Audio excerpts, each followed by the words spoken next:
అందరికీ నమస్కారం.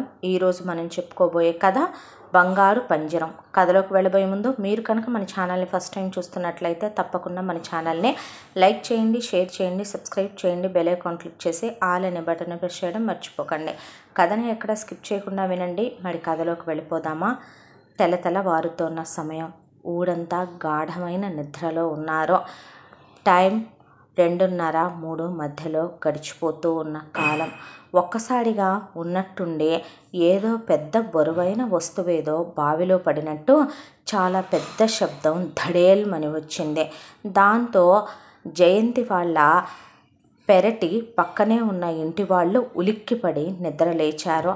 వాళ్ళు నిద్ర లేవటంతోనే ఏంటి ఆ శబ్దం అనుకుంటూ ఉండగా మళ్ళీ ధడేల్మనే మరొక శబ్దం.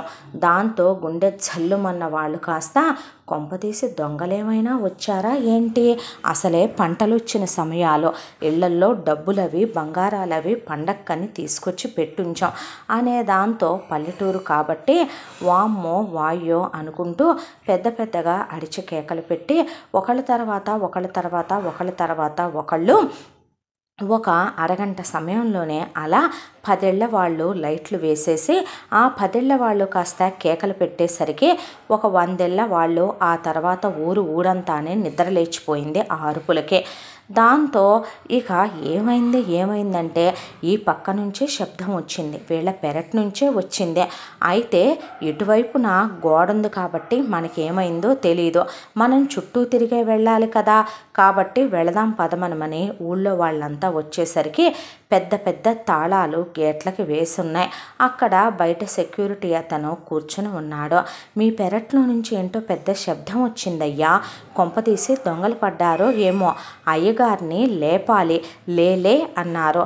అంటే అవునా నిజమా, నాకు వినిపించలేదేంటమ్మా అన్నాడు అక్కడున్న సెక్యూరిటీ వాడు.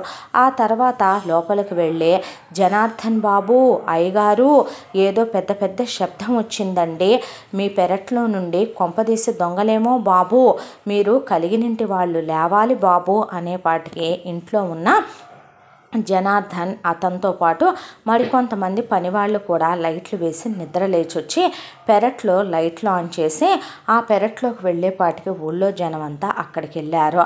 తీరా బావిలోకి తొంగి చూసి అక్కడ సంఘటనని చూసి నిర్ఘాంతపోయారు. బావిలో 2 శవాలు.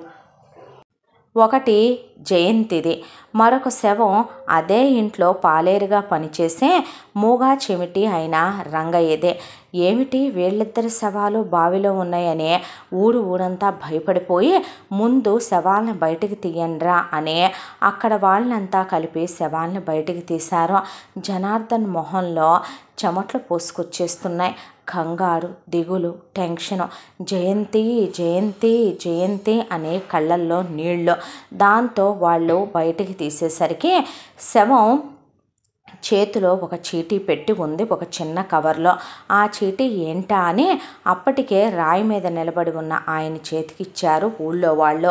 ఇక అది తీసి జనార్దన్ చదివి మనిషి నిర్ఘాంతపోయే అలా ఆకాశంలోకి చూస్తూ ఉండిపోయాడు.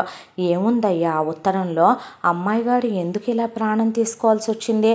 ఊరికి దేవుళ్ళు లాంటి వారు మీరు, దేవత లాంటి వారు అమ్మాయి గారు, అసలు ఏం జరిగింది బాబు అని అడిగేసరికి ఆ మాట అతని నోట్లో నుంచి అసలు సమాధానం ఏంటి అనేది కూడా రాలేదు. ఆ పక్కనే ఉన్న ఊరి పెద్ద మనుషుల్లో ఒకడు ఆ ఉత్తరం చేతిలోకి తీసుకుని, నన్ను క్షమించండి, నేను మీకు సరైన భార్యని ఎప్పటికీ కాదు, పెద్ద జమీందారు వంశంలో పుట్టి 100 ఎకరాలకి నేను వారసురాలనయ్యుండి నేను పెళ్ళికి ముందే చేయకూడని తప్పులు చేసి ఆ తర్వాత మీకు భార్యనయ్యాను. మీకు భార్యనైన తర్వాత మీతో సంతృప్తిగా జీవితాన్ని గడపలేకపోయాను. అనుకోకుండా మీరు వ్యాపారం పనుల మీద ఊళ్ళు తిరుగుతున్న సందర్భంలో బయటికి తెలియదని చెప్పినా ఎవరికీ అర్థం కాదని ఈ పాలేరు రంగయ్యతో అనుకోకుండా నేను కాలు జారి అక్రమ సంబంధం పెట్టుకున్నాను.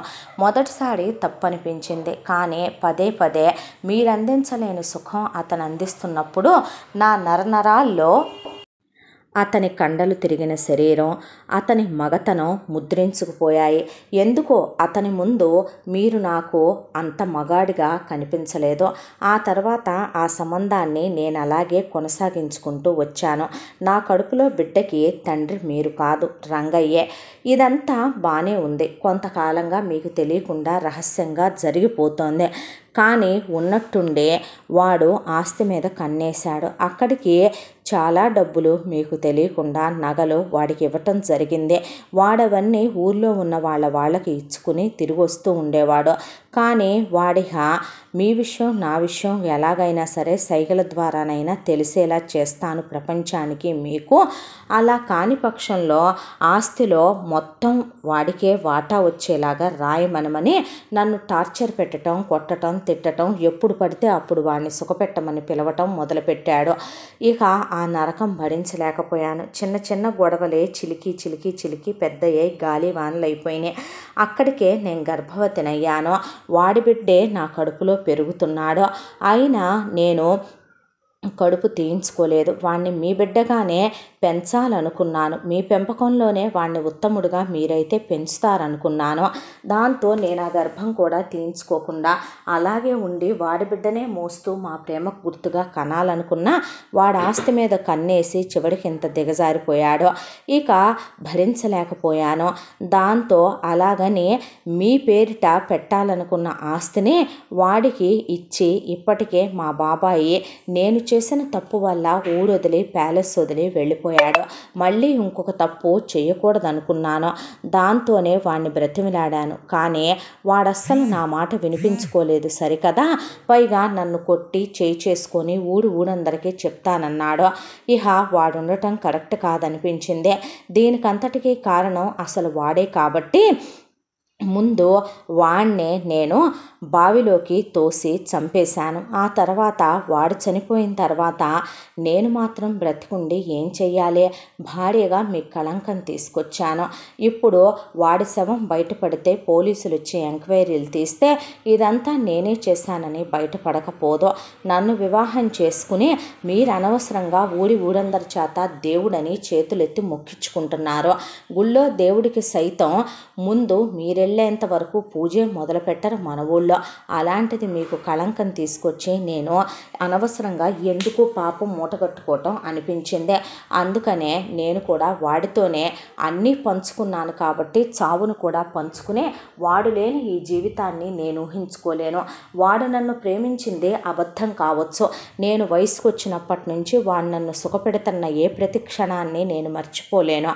నాకు మీకన్నా వాడే ముఖ్యం. ఈ జన్మకి ఇక సెలవు, క్షమించండి అని ఉత్తరంలో రాసి బాబు జాగ్రత్త, వాణ్ణి మీ బిడ్డగా పెంచుతారని నాకు తెలుసు అనేసి అందులో చివరికి జయంతిదేవి అని రాసుంది. అందరూ నిర్ఘాంతపోయి అవ్వా అవునులే పెద్ద పెద్దోళ్లల్లో ఇలాంటియే బుద్ధులు పుడుతూ ఉంటాయేమో పెద్ద ఇళ్లల్లో. అదే మనబోటోళ్ళు చేస్తే ఎంత పెద్ద విషయాలమ్మా ఇవి. దేవుళ్ళలాంటి జనార్దన్ బాబుకి అసలు తగిన పెళ్ళామేనావా? చీచీ, అమ్మ నాన్న లేరు, ఆ ఉన్న బాబాయ్ దేశాల మీదకు పోయాడు, దేవుళ్ళ చూసుకునే మొగుడు చాలక ఒక ఆడది ఏం లేక, డబ్బు లేక, నగలు లేక, ఆస్తులు లేక, పక్కన బంగారం లాంటి మగతనం ఉన్న మొగుడు లేక, దేవుళ్ళలాంటి మొగుడిని మోసం చేసి పాలేరుగాడు సంబంధం పెట్టుకొని ఇదిగో ఈ పిల్ల ఎదవా, వీడికి ఇప్పుడంతా 3వ నెల ఉంటుందా, వీడిని వాడికంటమ్మా కందే, చీ అని ఊళ్ళో వాళ్ళందరూ పేరు గొప్ప ఊరు దిబ్బ అని అందుకే అంటారు. పెద్ద వాళ్ళ ఇళ్లల్లో వ్యవహారాలు ఇలా 4 గోడల మధ్య ఇంతింత వ్యవహారాలు జరుగుతూ ఉంటాయేమో. థూ అనేసరికి మీ అందరికీ నేను ఒక్కటే చెప్పదలిచాను. మీకు చేతులెత్తి దండం పెడుతున్నాను. దయచేసి మీరు నా భార్యని ఒక్క మాట కూడా అనొద్దు. బాబూ అన్నారు ఊళ్ళో వాళ్ళంతా. దయచేసి నా మనవిని మీరు ఆలకించండి. దీన్ని పోలీసుల వరకు, కేసుల వరకు తీసుకెళ్ళొద్దనేది నా మొదటి మనవి. ఈ ఇంటికి ఒక పరువు ఉంది, ప్రతిష్ఠ ఉంది. తను చేసిన తప్పుని దయచేసి మీ అందరూ ఇప్పుడే ఇక్కడే మర్చిపోండి. దయచేసి తనని ఎప్పటికీ కూడా జమీందారు గారి కూతురుగానే గుర్తుపెట్టుకోండి, నా భార్యగానే గుర్తుపెట్టుకోండి. ఎవరితో కన్నా, ఎలా కన్నా, ఏ తప్పు చేసి కన్నా వాణ్ణి నా బిడ్డగా పెంచమని తన ఆఖరి కోరిక. కాబట్టి వాణ్ణి నేను నా బిడ్డగానే స్వీకరిస్తాను, వాణ్ణి నేను ఈ ఆస్తికి వారసుడుగానే పెంచుకొస్తాను. చీచీ, మీకేం కర్మ బాబు, మీరేంటి, మీ మంచి గుణమేంటి, పాలేరుగాడికి పుట్టిన వాడిని మీరు కొడుకుగా పెంచుతారా? ఎంత మంచి గుణం ఇచ్చాడయ్యా దేవుడు నీకు, ఎంత దయాగుణం బాబు నీదే, ఎంత బంగారం లాంటి మనసయ్యా, ఎంత పెద్ద గుండె ఉంటే ఒక మనిషి అంతదాన్ని తీసుకోగలుగుతాడు బాబు, ఎత్తుకెళ్ళి ఏ అనాథాశ్రమంలోనే పడేయక నీకెందుకు నాయనా అంటే, లేదండి, అనాథాశ్రమంలో పెరగటానికి వాడు అనాథ కాదు, వాళ్ళమ్మ పోయినా నేను ఇంకా బ్రతికే ఉన్నాను, నేనే వాడికి తండ్రినవుతాను. కష్టమో నిష్ఠూరమో నేను మళ్ళీ పెళ్లి చేసుకోవాలని కూడా అనుకోవటం లేదు. ఈ జన్మకి, ఈ జీవితానికి తను నాకిచ్చిన బహుమతి అనుకుని వీడిని నేను నా గుండెల మీద వేసుకొని పెంచుకోదలుచుకున్నాను. నా పెంపకంలో వాడు చక్కగా ఉత్తముల్లా పెరుగుతాడనే కదా, పెరగాలనే కదా తను కూడా కోరుకుందే. తన ఆఖరి కోరికను నేను తీరుస్తాను. దయచేసి మీరు దీన్ని పెద్ద విషయం చెయ్యొద్దు. ఇప్పటికే ప్యాలెస్ పరువు ఊరందరి నోట్లో నానుతోంది. దీన్ని ప్రపంచం అందరి నోట్లో నానేలా చెయ్యొద్దని మీ అందరి కాళ్ళు పట్టి మొక్కుతాను. చిచ్చి బాబు, మీరు మా కాళ్ళు పట్టుకోవటం ఏంటయ్యా? మీ గొప్ప మనసు ఎక్కడా, మీ ఉన్నత వ్యక్తిత్వం ఎక్కడ, ఎందుకు చెప్తాం బాబు మేము? దయచేసి ఆ పాలేరుగాడి శవాన్ని, తన శవాన్ని అంత్యక్రియలు చేసేంత వరకు మీరు మాట్లాడొద్దని నా మనవి అని బాబుని ఎత్తుకొని అక్కడి నుంచి జనార్దన్ ఆ లెటర్ తీసుకుని వెళ్ళిపోయాడు. కరెక్ట్గా గంటలోపే 2 శవాలు విడివిడిగా తగలబడిపోయినాయి వాళ్ళకున్నటువంటి తోటలో. ఆ తగలబడిపోయిన అస్థికలు మరొక అరగంటలోనే అక్కడి నుంచి తీసేసి వెంటనే నదిలో కలిపేయటం కూడా జరిగిపోయింది. ఆ తర్వాత వాళ్ళిద్దరిని తగలబెట్టిన స్థలం వరకు మరొక గంట కాలంలో అక్కడ కంచె వేసేసి ఆ చుట్టూ గోడ కట్టేసి ఆ గోడకి సున్నాలు వేసేసి అక్కడ ఎవరు వెళ్ళటానికి వీలు లేదని చెప్పి ఆ చుట్టూ వరకు మూసేయటం కూడా జరిగిపోయింది. ఇలా ఆ తరువాత బాబు పెంపకాన్ని జనార్దన్ తీసుకున్నాడు. జనార్దన్ బాబుని పెంచడం మొదలుపెట్టాడు. బాబుకి జయంతి బ్రతుకున్నప్పుడే కార్తీక్ అని పేరు పెట్టి పోయింది. ఇక బాబుని పెంచటం తన వల్ల కావట్లేదు.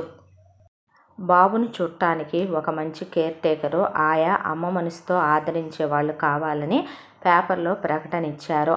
చాలామంది ఆడవాళ్ళు వచ్చారు. వాళ్ళల్లో పవిత్ర అనే ఒక ఆవిడ చూడటానికి చాలా ప్రశాంతంగా బాబుని ఏడుస్తుంటే దగ్గరికి తీసుకొని గుండెలకు హత్తుకుని మరీ తల్లి ప్రేమని అందించే వ్యక్తిలాగా కనపడింది. బాబు ఏడుస్తుంటే వచ్చిన వాళ్ళందరూ జీతం డబ్బుల గురించి మాట్లాడుకుంటే ఆవిడ కాస్త ఆగండి అని చెప్పి వెళ్ళి పిల్లాడికి పాలు పట్టొచ్చింది. దాంతో ఇక బాబుని చూసుకునే వాళ్ళకు ఉండాల్సిందే తల్లి మనసు, కానీ ఇక్కడ డబ్బుతో ఉన్నవాళ్ళు కాదు కదా బాబు అని గుమస్తా కూడా చెప్పేసరికి ఆ పవిత్ర అనే ఆవిడనే అపాయింట్ చేశాడు జనార్దన్. పవిత్ర ప్రతిరోజు వచ్చి వెళ్ళటం అయ్యే పని కాదని అక్కడే అవుట్ హౌస్లో ఉండమని చెప్పాడు. బాబుని ఉదయం నుంచి సాయంత్రం దాకా చూసి ఆవిడ వెళ్ళిపోయాక బాబు రాత్రంతా నిద్రపోవట్లేదు, మారాన్ చేస్తున్నాడు. దాంతో మీరు వేరే ఉండొద్దండి, బాబుతో ఒక గదిలోనే ఉండమని చెప్తే పొద్దున్నుంచి సాయంత్రం దాకా బాబు బాధ్యతలన్నీ తనే చూసుకునేది పవిత్ర. అయితే ఇలా కొంతకాలం గడిచిపోయింది. ఒక రోజున గాలి, తుఫాను, వర్షం, దాంతో ఇక ఊళ్ళోకి వరదలు కూడా వచ్చే ప్రమాదంగా ఉందని ఊళ్ళో జనమంతా హడావిడిగా ఉన్నారు.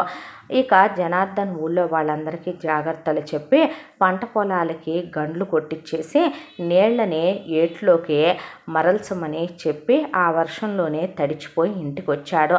ఇంట్లో చూస్తే మిగతా పని వాళ్ళంతా కూడా వాళ్ళకి వర్షం పడుతోంది, గుడిసెలు ఎగిరిపోతాయి అనే దాంతో సందకాడే వెళ్ళిపోయి పవిత్రది పక్కూరు ఎక్కడో కాబట్టి పవిత్ర ఒక్కటే ఉంది, మీరు తల తుడుచుకొని రండి, భోజనం తీసుకొస్తాను అని పవిత్ర భోజనం తీసుకెళ్ళింది. ఆ వర్షంలో ఒకవైపున తను తడిచి వచ్చాడు. నేను తల తుడుస్తాను ఆగండి అని చెప్పి ఆవిడ చేతిలోకి టవల్ తీసుకుని తుడుస్తున్న క్షణంలో ఒక ఉరుము ఉరిమింది. ఆవిడ జనార్దన్ని గట్టిగా కౌగిలించుకుంది. ఆ తర్వాత ఇద్దరు ఒకళ్ళని విడిచి ఒకళ్ళు ఉండలేనంతగా పెనవేసుకుపోయి ముడివేసుకుపోయారు. జయంతి పోయిన తర్వాత జనార్దన్ తప్పొప్పులు కూడా మర్చిపోయి పవిత్రతో సంగమించాడు. ఆ తర్వాత పవిత్ర తెల్లారి బయటికి వెళ్ళి విరబోసిన జుట్టుతో కూర్చుని పేగులు తెగిపోయేటట్టు ఏడుస్తూ ఇక నా బ్రతుక్కి దిక్కేంటి, నా జీవితానికి దిక్కేంటి, నేను చనిపోతానని బయటికి వెళ్ళి నేను ఇలాంటి పవిత్రమైన ఇంట్లో ఉండలేనని ఏడుస్తూ ఉండిపోయింది.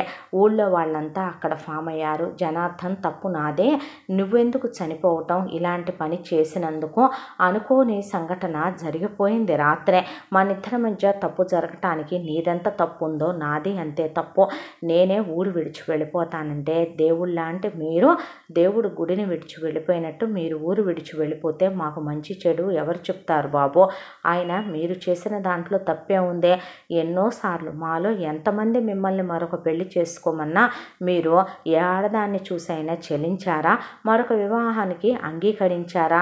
వయసులో ఉన్నారో, భార్య తప్పు చేసి కళంకంతో పోయిందే, పైగా పసిపిల్లవాడి బాధ్యత మీ మీద ఆధారపడిందే. పిల్లాన్ని ఎవరు చూసుకుంటారో? పవిత్రకి నానే వాళ్ళెవరూ లేరని చెప్తోంది.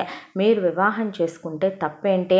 ఆయన మనిషి అన్న తర్వాత ఉప్పు కారం తింటున్నప్పుడు మగాళ్ళు భార్యలను పెట్టుకునే 4-5గురితో అక్రమ సంబంధాలు పెట్టుకునే రోజులివే. ఉప్పు కారం తినే మనుషులు, పైగా ప్రకృతి సహకరించింది. అనుకోకుండా మీ ఇద్దరి మధ్య విషయం జరిగింది. మీరేమైనా దాచారా? ఊళ్ళో మా అందరినీ మీ కుటుంబ సభ్యులుగా భావించి, మీ సొంత మనుషులుగా భావించి మాతో మీ ఆత్మని పంచుకోలేదా? మీరు ఆవిడ్ని వివాహం చేసుకోండి అని చెప్తే జనార్దన్ ఊరు సాక్షిగా పవిత్ర మెడలో తాళి కట్టాడు. మీ ఆదరాభిమానాలు, మీ అండదండలు, మీ దీవెనలు మాకుండాలన్నాడు. తప్పకుండా అన్నారు. ఆ రోజు నుంచి పవిత్ర జనార్దన్కి భార్య అయింది. అలా పిల్లాడు కార్తీక్ కోసం కొత్త ఆయా అపాయింట్ అయ్యిందే. ఆ కొత్త ఆయా గదిలో నుంచి బయటికి రాకూడదు, పిల్లాడిని బయటికి తీసుకురాకూడదు, అవసరమైతే తప్ప, పవిత్ర పిలిస్తే తప్ప. ఆ తర్వాత జనార్దన్ పవిత్ర శారీరకంగా కలిసి కాపురం చేసుకున్నందుకు పవిత్ర గర్భవతి అయింది. మొదటి కాన్పులో కూతురు పుట్టింది. వెంటనే మళ్ళీ గర్భవతి అయ్యి రెండో కాన్పులో కొడుకు పుట్టాడు. ఇప్పుడు పవిత్ర దేవైందే. ఇంటి పెత్తనం, బంగారు తాళాలు గుత్తి, వెండి ఉయ్యాల్లో కూర్చొని ఊగటం, వెండి చెప్పులు వేసుకోవటం, అలాగే ఇల్లంతా కూడా రెనోవేషన్ చేయించేశారు.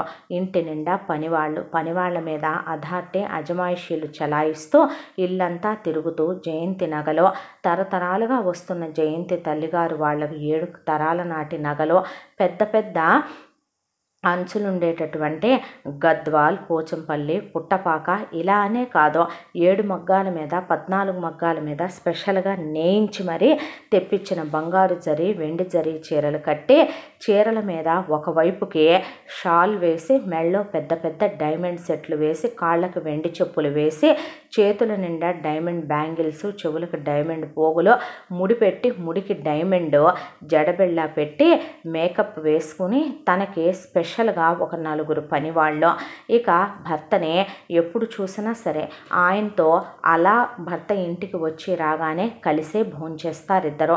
ఆ తర్వాత వెంటనే పడగదిలోకి వెళ్ళిపోద్ది. తన 2 పిల్లల్ని కూడా పూర్తిగా కేర్ టేకర్లను పెట్టి వాళ్ళకి అప్పచెప్పేసిందే. ఊళ్ళో వాళ్ళందరికీ పవిత్ర దేవత. పవిత్ర జనార్దన్ వెళ్ళి ఉదయం పూట అలా దేవుడి గుళ్ళో నిలబడేంత వరకు వీళ్ళు ముస్తాబై రెడీ అయి వెళ్ళేసరికి తెల్లవారుజామున 4 గంటలకి భగవంతుడికి సుప్రభాతంతో నిద్ర లేపటం పోయి వీళ్ళు ఏ టైంకి వెళితే ఆ టైంకే ఆయనకి సుప్రభాత సేవ మొదలవుద్ది. అప్పుడే ఆయనకి అభిషేకాలు మొదలవుతాయి. తొలి పూజ వీళ్ళది, తొలి హారతి వీళ్ళదే. ఇక వీళ్ళు వెళ్ళిపోయిన తర్వాతే ఊళ్ళో జనం అందరూ పూజలు పునస్కారాలు చేయించుకోవాలి. జనార్దన్ ఫ్యాక్టరీ పనిలో ఎవరి చేతుల్లో ఫ్యాక్టరీ పడకుండా, ఎవరి కన్ను ఫ్యాక్టరీ మీద పడకుండా చూసుకుంటూ ఉండేవాడు. ఆస్తిపాస్తుల వ్యవహారాలు, వాటిని ఇంకా కోట్లకు ఎలా పెంచాలి అని భార్యాభర్త ఇద్దరు ఒకే మాట మీద ఉండి ఆలోచించుకుంటూ ఉండేవాళ్ళు. ఆ తర్వాత కాలచక్ర భ్రమణంలో పిల్లాడికి మాటలు వచ్చినాయి. అమ్మ అని పిలిస్తే నువ్వు నన్ను అమ్మ అని పిలవకూడదు, నువ్వు నన్ను మేడం అని పిలవాలి, ఆయన్ని సార్ అని పిలవాలి, అలా నేరపమని చెప్పింది పవిత్ర పని వాళ్ళకే. తన కూతురు కొడుకు పిలుస్తున్నారు కదా, మరి తమ్ముడు చెల్లి పిలుస్తున్నారు కదమ్మా అని కార్తీక్ అడిగితే, వాళ్ళు ఉంపుడు గత్తెలకి ఉంచుకున్న వాళ్ళకి పుట్టిన వాళ్ళు కాదులే, చెప్పారుగా అమ్మగారు నువ్వు రాయిటు అని ఆయమ్మ లాక్కెళ్ళిపోయేది పిల్లాడినే. పిల్లాడికి 5 ఏళ్ల వయసు ఉన్నప్పుడు అనుకుంటాను, ఆడుకుంటూ బయటికి వెళ్ళిన పిల్లాడు ఎదురుగా ఉన్నవాళ్ళ చావిట్లో చెట్టుకి జాంపండు చిలుక కొరుకుతూ ఉంటే ఆ జాంపండు కింద పడేసిందని ఆ కింద పడ్డ పండు పట్టుకుంటే వెధవన్నర వెధవ ఒక్కరవ లేవు చెట్టు మీద నుంచి కాయ కోసేంత ఎదిగిపోయావేమిట్రా? అవునులే, గొప్పవాళ్లకు పుడితే గొప్ప గొప్ప బుద్ధులు వస్తాయి. పాలేరుగాడికి పుట్టిన పాలేరు వెధవ్వే కదా, నీ అమ్మ కాలుజారి కన్న వెధవ్వే కదా, నీతిమాలిని వెధవ్వే కదా. వాళ్ళకు పుడితే ఆ మహానుభావుడికి ఆ మహానుభావురాలకి వాళ్ళ పిల్లలు చూడు ప్యాలెస్ దాటి వస్తారేమో. ఎంతైనా రాచబిడ్డలు రాచబిడ్డలే, బంటు పిల్లలు బంటు పిల్లలే. కూలి బుద్ధులు ఎక్కడికి పోతాయిరా కూలి వెధవ అని పిల్లాడిని బాదిపారేసింది ఎదురు స్థలం ఆవిడ. పిల్లాడికి ఆ చావు దెబ్బలు తట్టుకోలేక పిల్లాడు కళ్ళు తిరిగి పడిపోయాడు. ఇంటికి తీసుకొస్తే ఏమైంది అంది పవిత్ర. ఏమయ్యేదేంటమ్మా, ఈ నీతిమాలిన ఎదవ ఇలా చేశాడు, ఇవాళ దొంగతనమే అవుద్ది, రేపు రంకుతనం అవుద్ది, ఇంకోసారి బొంకుతాడు. నీకెందుకమ్మా, నీకు పిల్లలున్నారు, మొగుడున్నాడు, అయినా ఈ దరిద్రాలన్నింటినీ తెచ్చి మీరు పెంచుకోవటం ఎందుకు? శుభ్రంగా వీడిని ఎత్తుకెళ్ళి ఏ అనాథ శరణాలయంలోనో హాస్టల్లోనో పడే కానీ ఊళ్ళో వాళ్ళు పోగైతే మీరు మాట్లాడొద్దు దయచేసి. ఆవిడ స్థానాన్ని నేను తీసుకున్నాను, ఆయనకి ఈరోజు నేను భార్యనయ్యాను అంటే అది ఆవిడ పెట్టిన భిక్షేని అనుకుంటాను నేను. ఆవిడ తప్పు చేయటం అనేది ఆవిడ స్వవిషయం. ఇప్పటికీ ఆ కళంకాన్ని మీరు మర్చిపోకుండా ఆవిడ్ని దెప్పటం ఏమాత్రం కరెక్ట్ కాదు. ఆవిడని అన్నారు, సరే వీడెంత ఆయనకు పుట్టకపోయినా వీడెంత నా కొడుకు కాకపోయినా నేను వీడిని ప్రేమ బంధంతో పెంచుతున్నాను, వీడే నా మొదటి కొడుకు, వీడికి నేను తల్లిని, నేనే ఇంత ప్యాలెస్లో కూడా వీడిని అధికారిని చెయ్యాలనుకుంటున్నాను, వీడిని పెద్ద పెద్ద చదువులు గొప్ప గొప్ప చదువులు మా పిల్లలతో సమానంగా చదివించి పెంచాలనుకుంటున్నాను, మీరు మాకిచ్చిన గౌరవమే వీడికి ఇవ్వాలి, ఇంకొకసారి ఇలా మాట్లాడితే ఊరుకోను, ఇహ నుంచి పిల్లాడు బయటికి రాడు, నీ ఒక జాంకాయకి ఖర్చు ఎంత అయింది? మహా అయితే గనక ₹1 ₹2 అవుద్ది, ఆవిడకు ఒక ₹1000 ఇచ్చి పంపించండి. పిల్లాడి ఒంటి మీద చెయ్యేస్తే ఊరుకోను, పిల్లాడికి జ్వరం వచ్చేసింది, ఆయమ్మ పిల్లాడిని తీసుకెళ్ళు అని చెప్పేసరికి లోపలికి తీసుకెళ్తే ఆ చిన్ని మనసుకి ఆ రోజు అర్థమైంది, వాళ్ళు మన అమ్మా నాన్నలు కాదు, అమ్మ అని నాన్న అని పిలవకూడదు, నేను పాలేరికి పుట్టాను, నా తల్లి తప్పు చేస్తే పుట్టాను, నా తల్లి తప్పుడుతనానికి పుట్టాను అని. ఆ రోజు నుంచి పిల్లాళ్ళలో ఒక మౌనం, మాట లేదు పలుకు లేదు. స్కూల్కి వెళ్ళే వయసు వచ్చింది, వాళ్ళే తీసుకెళ్ళి ఒక స్కూల్లో పడేశారు. స్కూల్లో కూడా ఫ్రెండ్స్ ఎవరు లేరు. ఉన్న దగ్గర నుంచి మీ అమ్మ ఎవరు మీ నాన్న ఎవరు అని అడుగుతారు. మా అమ్మ పాలేరుతో తప్పు చేసి నన్ను కంది, ఒకళ్ళ ఆదరాభిమానాలతో నన్ను దిక్కులేని గతిలేని వాడిని ముద్ద పెట్టి పెంచుతున్నారు, వాళ్ళే ఫీజులు కడుతున్నారని ఏమని చెప్పుకుంటాడు? దాంతో క్లాసులో ఒక్కడే మౌనంగా కూర్చునేవాడు. అన్నిట్లో 100కి 100 మార్కులు వచ్చేవి. ఆ స్కూళ్ళు ఆ ఊళ్ళో ఉన్న కాలేజీలు అన్నీ జయంతిదేవి వాళ్ళ బాబాయ్ గారు కట్టించినవే, వాళ్ళ వంశం వాళ్ళు కట్టించినవే. పిల్లాడిని వాళ్ళు అటు ఇటు వెళ్తున్నప్పుడు వీడమ్మ పాలేరుగాడి తొక్కులికి కంద వీణ్ణేనని టీచర్లు మాస్టర్లు అందరూ అనుకుంటుంటే విని కూడా మౌనం వహించేవాడు. ఆ తర్వాత 10th అయిపోయింది, నేను ఇంటర్ నుంచి హాస్టల్కి వెళ్ళిపోతాను అని చెప్పాడు. మంచిది అంది పవిత్ర. ఆ రోజు వెళ్ళటం ఇక అలా హాస్టల్లో చదువు కొనసాగిపోతుంది కార్తీక్దే. హాస్టల్లో కూడా అదే మౌనం. స్నేహితులు ఎవరితో వాళ్ళు పలకరిస్తే అంటాం తప్ప పర్సనల్స్ ఎప్పుడూ షేర్ చేసుకునేవాడు కాదు. ఎక్కడ ఎవరికి ఏ సమాధానాలు సంజాయిషీలు చెప్పాల్సి వస్తుందనని ఏ కల్చరల్ యాక్టివిటీస్లోనూ పార్టిసిపేట్ చేసేవాడు కాదు. ఎవరి ఫ్రెండ్షిప్లు వద్దనుకునే ఎవరితో మాట్లాడేవాడు కాదు. తన వరకు ప్రత్యేకంగా ఒక రూము, ఎప్పుడూ పుస్తకాలను ఎదుర పెట్టుకొని చదువుకోవటం, ఖాళీ ఉంటే లైబ్రరీకి వెళ్ళిపోవటం, లేదంటే కనుక ఇక ఒక్కడే చెట్టు కింద పుస్తకం తీసుకొని కూర్చోటం, అంతకుమించి మనుషులతో మాట్లాడేవాడు కాదు. చాలామంది అమ్మాయిలు కార్తీక్ అందచందాలు చూసి కార్తీక్కి ప్రపోజ్ చేస్తే ఏమీ అనుకోవద్దు, నేను చదువు గురించి తప్ప దేని గురించి ఆలోచించాలనుకోవట్లేదు అనేవాడు. ప్రతి నెల అకౌంట్లో డబ్బులు పడేవే, అవి తన ఫోన్ ఉంటుంది కాబట్టి వెళ్ళి డ్రా చేసుకొచ్చుకునేవాడు మెసేజ్ రాగానే. ఇక హాస్టల్ ఫీజులు కాలేజీ ఫీజులు వాళ్ళే కడుతూ ఉండేవాళ్ళు. మాట్లాడటం అనేది ఎప్పుడో మానేసేవాడు. చాలా కాలం అయిపోయిందే. ఇక సంవత్సరానికి ఒకసారి ఎండాకాలం సెలవుల్లో కూడా ఇంటర్ ఫస్ట్ ఇయర్ నుంచే ఇంటికి వెళ్ళేవాడు కాదు. ఒక్కడు తీర్థయాత్రలకు వెళ్ళి దైవ దర్శనాలు చేసుకొని నదీ స్నానాలు సముద్ర స్నానాలు చేసి ఆ తర్వాత అక్కడే దేవుడి సాన్నిధ్యంలో గడిపి ఆ తర్వాత సెలవులు అయిపోగానే తిరిగి మళ్ళీ హాస్టల్కి వెళ్ళిపోయేవాడు. నువ్వెందుకు రాలేదు ఏంటి అని ఏ రోజు జనార్దన్ కానీ పవిత్ర కానీ అడిగేవాళ్ళు కాదు. ఆ తర్వాత అప్పుడప్పుడు మాత్రం ఫోన్ చేసేవాళ్ళు. అంతా బాగానే ఉందిగా అనేవాళ్ళు. అంతా బాగానే ఉంది అనేవాడు. అంతకు మించి ఏమీ మాట్లాడేవాడు కాదు. నువ్వు బాగా చదువుకోవాలని గుర్తుపెట్టుకో, నీకు ఆ విషయం నేను చాలాసార్లు చెప్పాను అని జనార్దన్ ఎప్పటికప్పుడు పోయినసారి 100కి 99 వచ్చినాయి, ఈసారి ఏంటి 98 వచ్చినాయి, ఆ ఒక మార్క్ ఎవరికి ఇచ్చా, కొంపతీసే మీ అమ్మ పోతూ పోతూ తీసుకెళ్ళిన పాలేరుగాడికి ఇచ్చావా ఏంటి, తప్పు, వాళ్ళ గురించి ఆలోచిస్తూ నువ్వు మార్కుల్ని తగ్గేలా చేసుకోవద్దు అని ఇండైరెక్ట్గా అంటూ ఉండేది పవిత్ర.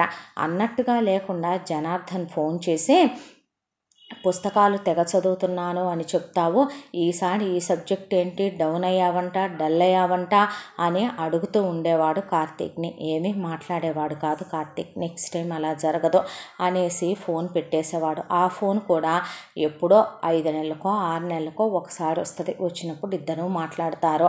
వాళ్ళు మాట్లాడినంతసేపు తను వినాలి. విన్న తర్వాత ఆ ఫోన్ పెట్టేసిన ప్రతిసారి అనిపిస్తుంది అందరి జీవితం నా జీవితం లాగానే ఉందా అనే. రోజులు తెలియకుండానే వాటి పాటికి అవి గడిచిపోతున్నాయి.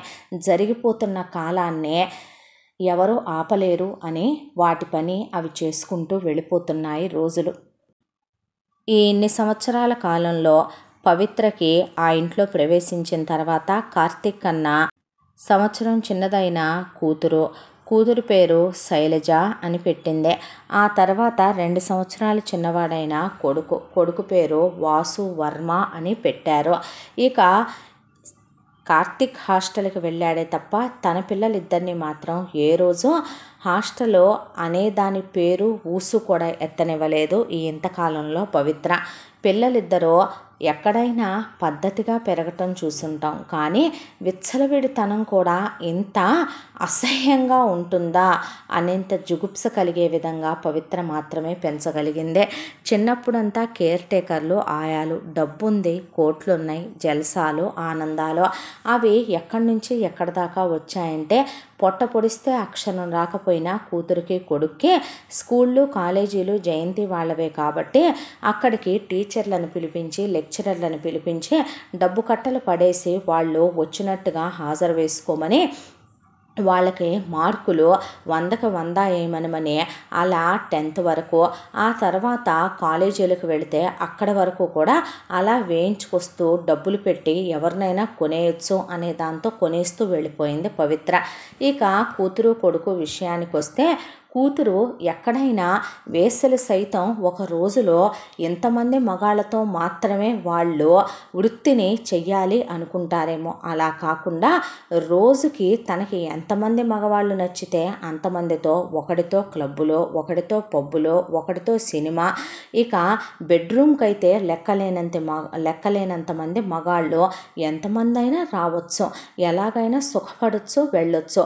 బ్యూటీ పార్లర్లు, బాడీ పాలిషింగులు, ఎక్కితే ఆడి కారు, దిగితే బెంజ్ కారు, ఇంట్లో సెంట్రలైజ్ చేసి ప్రత్యేకంగా తన కోసం తన చుట్టూ ఒక 10 మంది అమ్మాయిలు ఎప్పుడు చూసినా తనకి కేర్ టేకర్లుగా ఉంటూ టైం టు టైం ఒకళ్ళు జ్యూస్ ఇస్తే, ఒకళ్ళు మెనిక్యూర్ చేస్తే, ఒకళ్ళు బాడీ మసాజ్ చేస్తే, ఒకళ్ళు హెయిర్ స్టైల్ చేస్తే, ఒకళ్ళు డ్రెస్సింగ్ చేస్తే, ఒకళ్ళు స్నానం చేయిస్తే, ఒకళ్ళు బ్రష్ చేయిస్తే, ఇలా అని అపాయింట్ చేసుకుంది శైలజ. ఇక వాసు విషయానికి వస్తే వాసు తన 13వ ఏట టీనేజ్ వచ్చిన దగ్గర నుంచి మొదలు పెడితే సిగరెట్టు, తాగుడు, డ్రగ్స్, అమ్మాయిలు, ఈ ఆడదాన్ని తాకి నేను ఈ ఆడదాన్ని తాకలేదు అనేలా చివరికి ఇంట్లో తనకు నచ్చితే పని మనిషిని సైతం లోపలికి ఏ జ్యూసో ఇవ్వటానికి వెళితే అనుభవించి పంపించేయటమే. అలా కొన్ని వేల మంది ఆడపిల్లల జీవితాలు వాసు కింద తగలడిపోయినాయి. చాలా వరకు వాసుకి డబ్బులున్నాయి అనే దాంతో కోటీశ్వరుడు, కోట్లున్నాయి, ది గ్రేట్ జనార్దన్ పవిత్రల పిల్లాడు అనే దాంతో డబ్బు కోసం ఆశపడి వచ్చే ఆడయి 100కి 90% ఉంటే పవిత్రమైనటువంటి ఆడపిల్లలు 10% అయినా ఈ ప్రపంచంలో ఉంటారు కదా. వాసు చేరినటువంటి స్కూల్లో, కాలేజీల్లో మేము చదువుకోలేమని వాసు టార్చర్ తట్టుకోలేక వాళ్ళకు ఫోన్లు చేసి బెదిరించడం, వాళ్ళ కుటుంబాలను బెదిరించడం, ఇక డైరెక్ట్గానే వాళ్ళ ఇళ్ళకి వెళ్ళి బెడ్రూముల్లోకి వెళ్ళి వాళ్ళతో అసభ్యంగా బిహేవ్లు చేయటంతో మధ్యలో టీసీలు తీసుకొని ట్రాన్స్ఫర్లు పెట్టించుకొని వ్యాపారాలు తెగనమ్ముకొని పిల్లల్ని తీసుకొని అక్కడి నుంచి పారిపోయి ఊరు నుంచి వెళ్ళిపోయిన పేరెంట్స్ ఆడపిల్లలు ఒక 10% మంది పవిత్రమైనటువంటి భారతనారులు కొంతమంది ఉన్నారు. తన కొడుకు ఏం చేసినా పవిత్రకు అది కరెక్టే, బయట ప్రపంచానికి మాత్రం తెలియకూడదు. బయట ప్రపంచం అంటే ఆ ఊళ్ళో వీళ్ళిద్దరు భార్యాభర్తలు దేవుళ్ళు కాబట్టి ఆ ఊళ్ళో తెలియకూడదు. కూతురు ఎన్ని తప్పులైనా చేయొచ్చు. స్పెషల్గా కూతురు కోసం సిటీలో ఒక ఫ్లాటు, కొడుకు కోసం ఒక ఫ్లాటు. ఆ ఫ్లాట్లకి ఎవరైనా రావచ్చు, ఎవరైనా వెళ్ళొచ్చు. వాళ్ళకి ప్రత్యేకంగా కొడుకు 10 మంది పనివాళ్ళు, అందులో ఒకళ్ళు వంటకి, ఒకళ్ళు కొడుకు స్పెషల్గా అతని గురించి అన్నీ కేర్ తీసుకోవటానికి, బార్ కౌంటర్లో ఉండటానికి ఒకళ్ళు, డ్రైవర్లు, 4 కార్లు.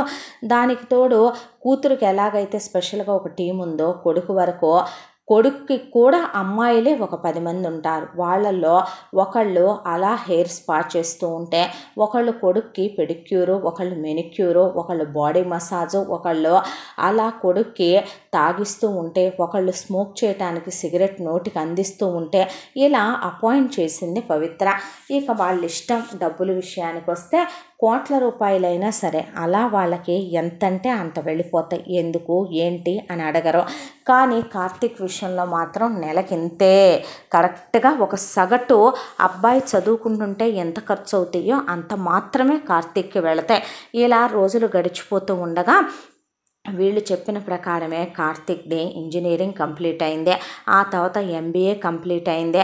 కంప్లీట్ అయిపోయిన తర్వాత తిరిగి రావాలి అన్నాడు కార్తీక్ని. వచ్చాడు ప్యాలెస్ దగ్గరికి. వచ్చిన తర్వాత మేము నీ తల్లి కాలు జారిన పాలేరుతో తప్పు చేసి కడుపు చేయించుకొని నిన్ను కన్నా, నిన్ను ఈ ఇంటి బిడ్డగా పెంచాం, ఆదరించాం, ఇంతకాలం నీకు ముద్ద పెట్టాం, సిగ్గు దాచుకోవటానికి బట్టలు ఇచ్చాం, జ్ఞానం పెరగటానికి చదువు చెప్పించాం, నువ్వు చావకుండా బ్రతుకుండటానికి ముద్ద పెట్టాం. నీ ఒంట్లో నరాల్లో నీతి, నిజాయితీ, చీము, నెత్తురు అనేవి ఉంటే నువ్వు మాకు చాలా రుణపడిపోయి ఉన్నావు. నీ ప్రతి రక్తం బొట్టు మా భిక్ష, మేము వేసిన ముష్టి అని ఇంకొకళ్ళైతే అంటారు, కానీ మేము మాత్రం అనం. నువ్వు ఎవడికి పుట్టావో ఏంటో తెలియకపోయినా ఆ మహానుభావుడు నీకు ఇంటి పేరు ఇచ్చాడు. నేను నిన్ను నా పిల్లలతో సమానంగానే ఫీజులు కట్టి పాకెట్ మనీలు వేసి నిన్ను చదివించాను. కాబట్టి ఇప్పుడు ఇక నా ఒక్కడి వల్ల అయితే ఫ్యాక్టరీ పనులు అవ్వట్లేదు. నువ్వు ఫ్యాక్టరీకి రావాలి, బాధ్యతలు కంప్లీట్గా నువ్వే తీసుకోవాలి, తీసుకొని బిజినెస్ని డెవలప్ చేయాలి. ఇక వాసుకి, శైలుకి చాలా బాధ్యతలు ఉన్నాయి. వాళ్ళు ఎంజాయ్మెంట్ పీరియడ్లో ఉన్నారు. అయిపోయిన తర్వాత వాళ్ళ పెళ్ళిళ్ళ విషయాలు, బాధ్యతలు అన్నీ నువ్వే చూసుకోవాలి. నువ్వు ఫ్యాక్టరీని డెవలప్ చేసి బిజినెస్ని ఇంకా ఇంకా ఎదిగేలా చేసి ఆస్తుల్ని ఇంకా పెంచాలి. ఇది మేము నిన్ను రిక్వెస్ట్ చేయట్లేదు, ఆర్డర్ చేస్తున్నాం. నువ్వు ఇది చెయ్యను అంటే నీకు నువ్వే నీ తల్లి ఎటు కళంకితే, నీ తల్లి పతితే, కులతే, వేసే, నీతి మాలిందే, ఎటు ఒక మగాడి కన్ను కప్పి ఇంట్లోనే ఇంకొక మగాడితో కడుపు చేయించుకొని నిన్ను కన్న ఆడదే. ఎంతైనా నీ తల్లి కాబట్టి నువ్వు ఒప్పుకోలేవు. కానీ ఇప్పుడు నువ్వే నేను నీతిమాలిన వెధవని కాబట్టే, నేను ఒక అమ్మ అబ్బకి పుట్టలేదు కాబట్టే నేను ఇక్కడి నుంచి వెళ్ళిపోతాను అని నువ్వు అడుగు బయటికి వెయ్యాలి.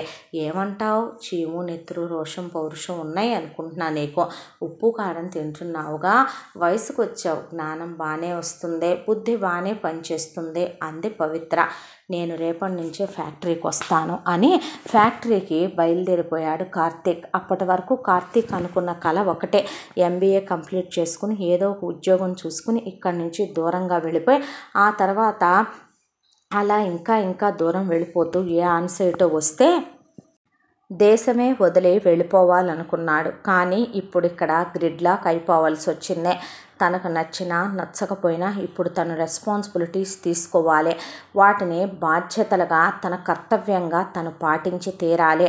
ఊళ్ళో వాళ్ళందరూ కార్తీక్ కనిపించంగానే పాలేరుగాడి కొడుకొస్తున్నాడని నోటికి గుడ్డడ్డం పెట్టుకొని పక్కకు తొలగిపోయేవాళ్ళు. పైకి మాత్రం చెప్పు కార్తీక్ బాబు అని మాట్లాడేవాళ్ళు.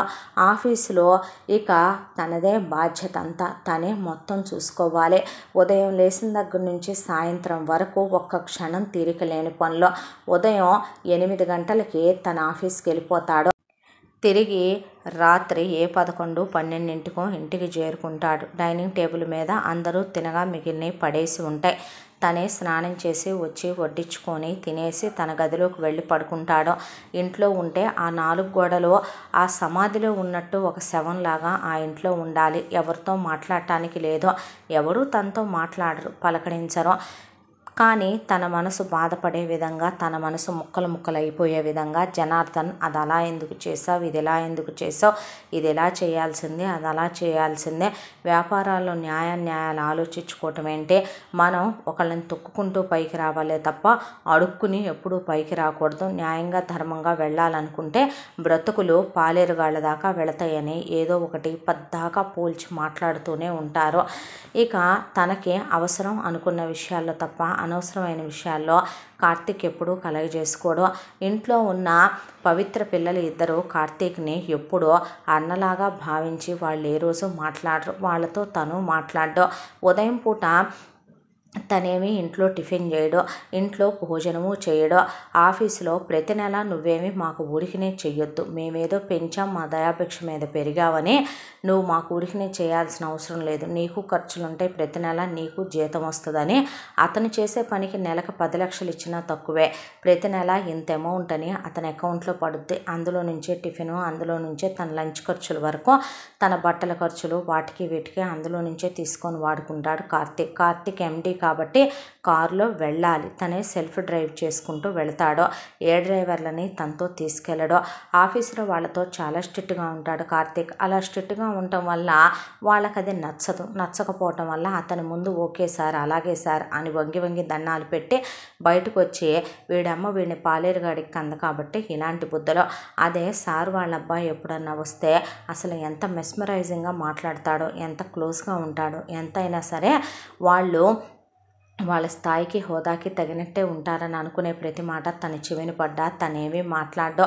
కార్తీక్ పట్టుకుందల్లా బంగారమే. బిజినెస్లో తప్పుడు పనులు, లుచ్చా పనులు చేయకూడదు, ఎవరిని బాధించకూడదు, కానీ ధర్మంగా కూడా మనిషి సంపాదించగలడు అని తను పట్టిందల్లా బంగారం చేసుకుంటూ ఒకవైపున ల్యాండ్లు తీసుకోవటం, ఒకవైపున పొలాలు కొనటం, స్థలాలు కొనటం, ఫామ్ ల్యాండ్స్ తీసుకోవటం, వాటిని ఇంకా డెవలప్ చేయటం, అలాగే హైవేలు పక్కనున్న ల్యాండ్లు కొనటం, కన్స్ట్రక్షన్లు చేయించటం, అలా కాస్తతో ఉన్నటువంటి జనార్దన్ చేతిలో ఉన్నటువంటి బిజినెస్ని కాస్త ఎక్కడో టాప్ మోస్ట్ పొజిషన్లోకి తీసుకెళ్ళిపోయాడు కార్తీక్. అంత చేస్తున్నా సరే కార్తీక్ ఏ రోజు ఒక విమర్శే తప్ప పొగడ్తా అనేది కార్తీక్ ఏ రోజు ఎరగడో. కార్తీక్ ఎంత కష్టపడుతున్నా ప్రపంచం దృష్టిలో కార్తీక్ కారులో వెళుతుంటే చాలామంది నోళ్ళు చెప్పుకునేది పాలేరుగాడి కొడుకెళ్తున్నాడు రా, వాడి వైభోగం చూసారా, ఆ మహానుభావురాలు ఆ మహానుభావుడు కాబట్టి వీడిని కూలేదవలాగా పెరగాల్సిన, అనాథలాగా పెరగాల్సిన వీడిని తీసుకొచ్చి వీడిని విద్యాబుద్ధులు చెప్పించి ఎంత ఎదిగేలా చేశారో చూడండి.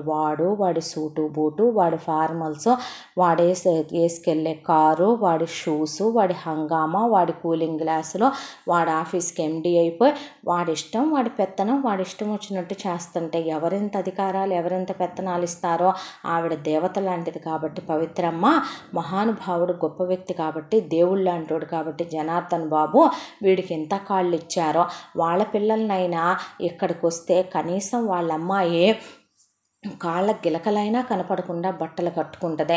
ఎక్కడికి పోతే అంత గొప్ప వాళ్ళ బిడ్డలకి వాళ్ళ అబ్బాయి అసలు కనీసం హ్యాండ్స్కున్న కప్స్కున్న బటన్స్ కూడా తీయడు.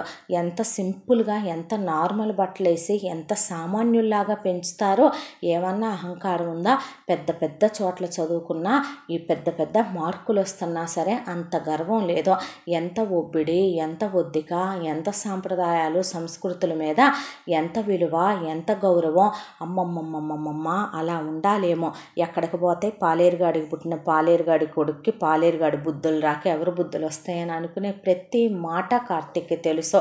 చివరికి ఇంట్లో పనివాళ్ళు కూడా తనకు గౌరవం ఇవ్వరని తెలుసు. అందుకే తన పనులు ఎవరికీ చెప్పడం, తన పనులన్నీ తనే చేసుకుంటాడు. తన బట్టల్ని తనే మిషన్లో వేసుకుని వాష్ చేసుకుని, తనే వాటిని ఆరేసుకుని ఐరన్ చేసుకుని, తన పనులు మొదటి నుంచి తనకు హాస్టల్లో అలవాటే.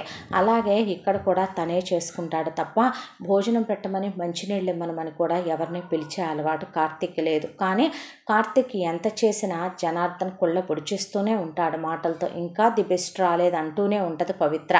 ఎన్ని కోట్లు సంపాదించినా ఎంతకన్నా చాలా ఎక్కువ సంపాదిస్తున్న వాళ్ళు ఉంటారనే అంటారు. అలాగే ఏ పెద్ద పెద్ద బిజినెస్ అవార్డ్స్ తీసుకోవాల్సి వచ్చినా అక్కడికి తను వెళ్ళకూడదు. తనకు బదులుగా జనార్దన్ భార్యను తీసుకుని వెళ్ళి తన కృషి, తన పట్టుదల, తను సాధించాలనుకునే తపన వల్ల మాత్రమే సాధ్యమయ్యే, అవన్నీ తన వల్ల అయినాయి అనే దాన్ని వాళ్ళందరికీ తెలియపరిచి మరీ తెచ్చుకుంటాడు. కనీసం 5వ తరగతి 6వ తరగతి వరకు కూడా చదువుకొని పవిత్ర కూతురికి కొడుక్కి ఇద్దరికి పీజీ సర్టిఫికెట్లే వచ్చేసి ఇంట్లో గోడలకు వేళ్లాడుతూ ఉంటే అవి చూసి ఏం మాట్లాడకుండా వెళ్ళిపోతాడు కార్తీక్. కార్తీక్ జీవితం ఎలా అయిపోయిందంటే ఒక 24 గంటల టైము ఒకళ్ళు డిసైడ్ చేస్తే గడవాలి, ఒకళ్ళు చెప్పింది ఆ చెవులు వినాలి, ఒకళ్ళు చెప్పిందే ఆ చేతులు చెయ్యాలి.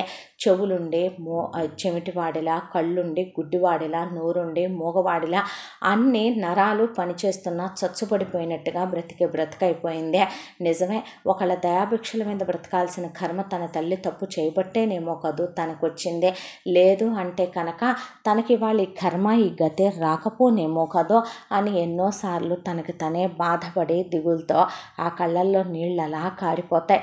ఆ బాధని ఎవరికి చెప్పుకోవాలో తెలియక డైరీలో రాసుకొని తన మనోగతం ఆ 4 గోడలకి, తన కన్నీళ్ళకి, ఆ డైరీకి మాత్రమే అలవాటైపోయిందేమో బహుశా. దూరంగా వెళ్ళిపోదామని అనుకుని వీళ్ళందరికీ, ఈ బాధ్యతలకి, ఈ కర్తవ్యాలకి దూరంగా వెళ్ళిపోదామని మనసు ప్రతి క్షణం ఒక పక్క చెప్తూనే ఉంటుంది. కానీ ఈ చట్రంలో ఇరుక్కుపోయి ఎంతకాలం, ఎందుకు ఈ నరకం అనుభవించాలి? అసలు తనకంటూ ఒక జీవితం ఉందా? తన జీవితం అంతా ఇంతేనా? ప్రతి క్షణం ఏంటో ఈ నరకం. ఇంత దాంట్లో కూడా పవిత్ర తన కొడుకు కూతుళ్ళని ఏమీ అనేది ఉండదు. వాళ్ళ మీద ఆమె చూపించే ప్రేమ అనంతం. అది తెలిసి కూడా మౌనం వహించేయటం కార్తీక్ అలవాటైపోయింది. ఈలోపు ఊళ్ళో వాళ్ళంతా పవిత్రని, జనార్దన్ని కూతురికి పెళ్లి వయసు వచ్చింది, పెళ్లి చేయరా అని అనేపాటికి అప్పుడు గుర్తొచ్చింది కూతురికి పెళ్లి చెయ్యాలి అని. సంబంధాలు వెతకటం మొదలుపెట్టారు. కూతుర్ని కొడుకుని ముందు గాలి తిరుగుళ్ళు, చెడు తిరుగుళ్ళు మాని వచ్చి కొంతకాలం ఇక్కడ ఉండమనమని చెప్పి పవిత్ర కబురు పెట్టింది. ఇక కూతురు మిగతావన్నీ మానేసి ప్రస్తుతానికి తన బాయ్ ఫ్రెండ్స్ని ఇక్కడికే ఫ్రెండ్స్ లాగా వచ్చి ఎంజాయ్ చేద్దామని చెప్పి రోజుకి ఒక 3-4 రమ్మనమని వాళ్ళకి కాల్స్ మెసేజెస్ చేస్తానని చెప్పి మొత్తానికి ఇక్కడికి వచ్చింది.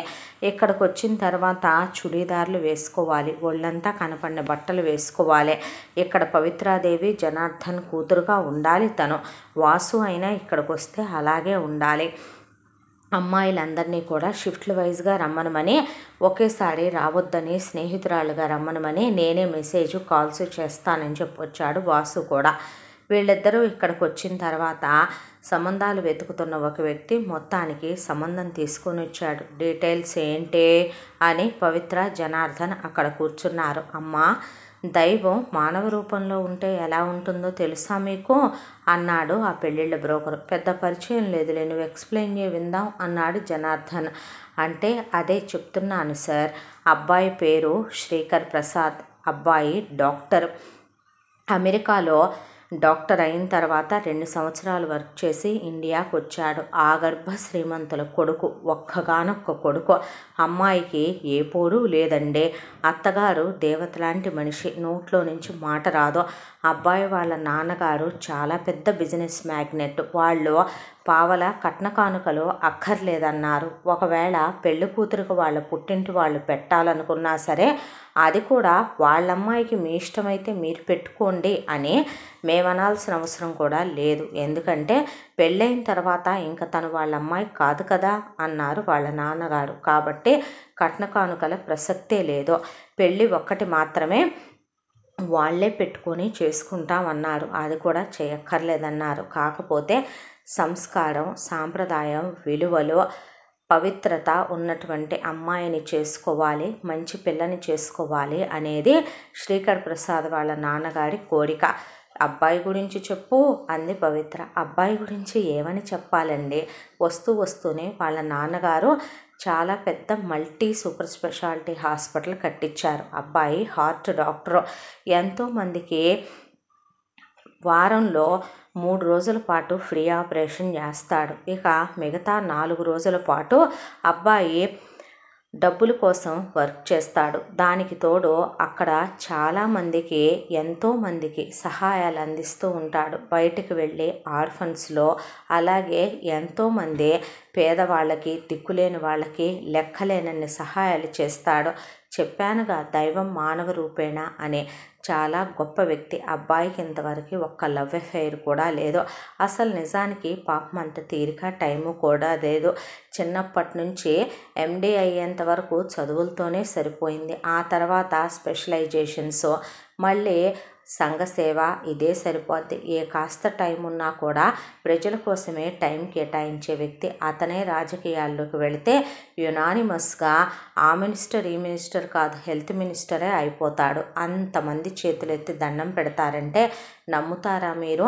చాలామందికి ఫ్రీ ట్రీట్మెంట్లు, ఖరీదైన ఆపరేషన్లు కూడా అనా పైసా తీసుకోకుండా చేయిస్తాడు.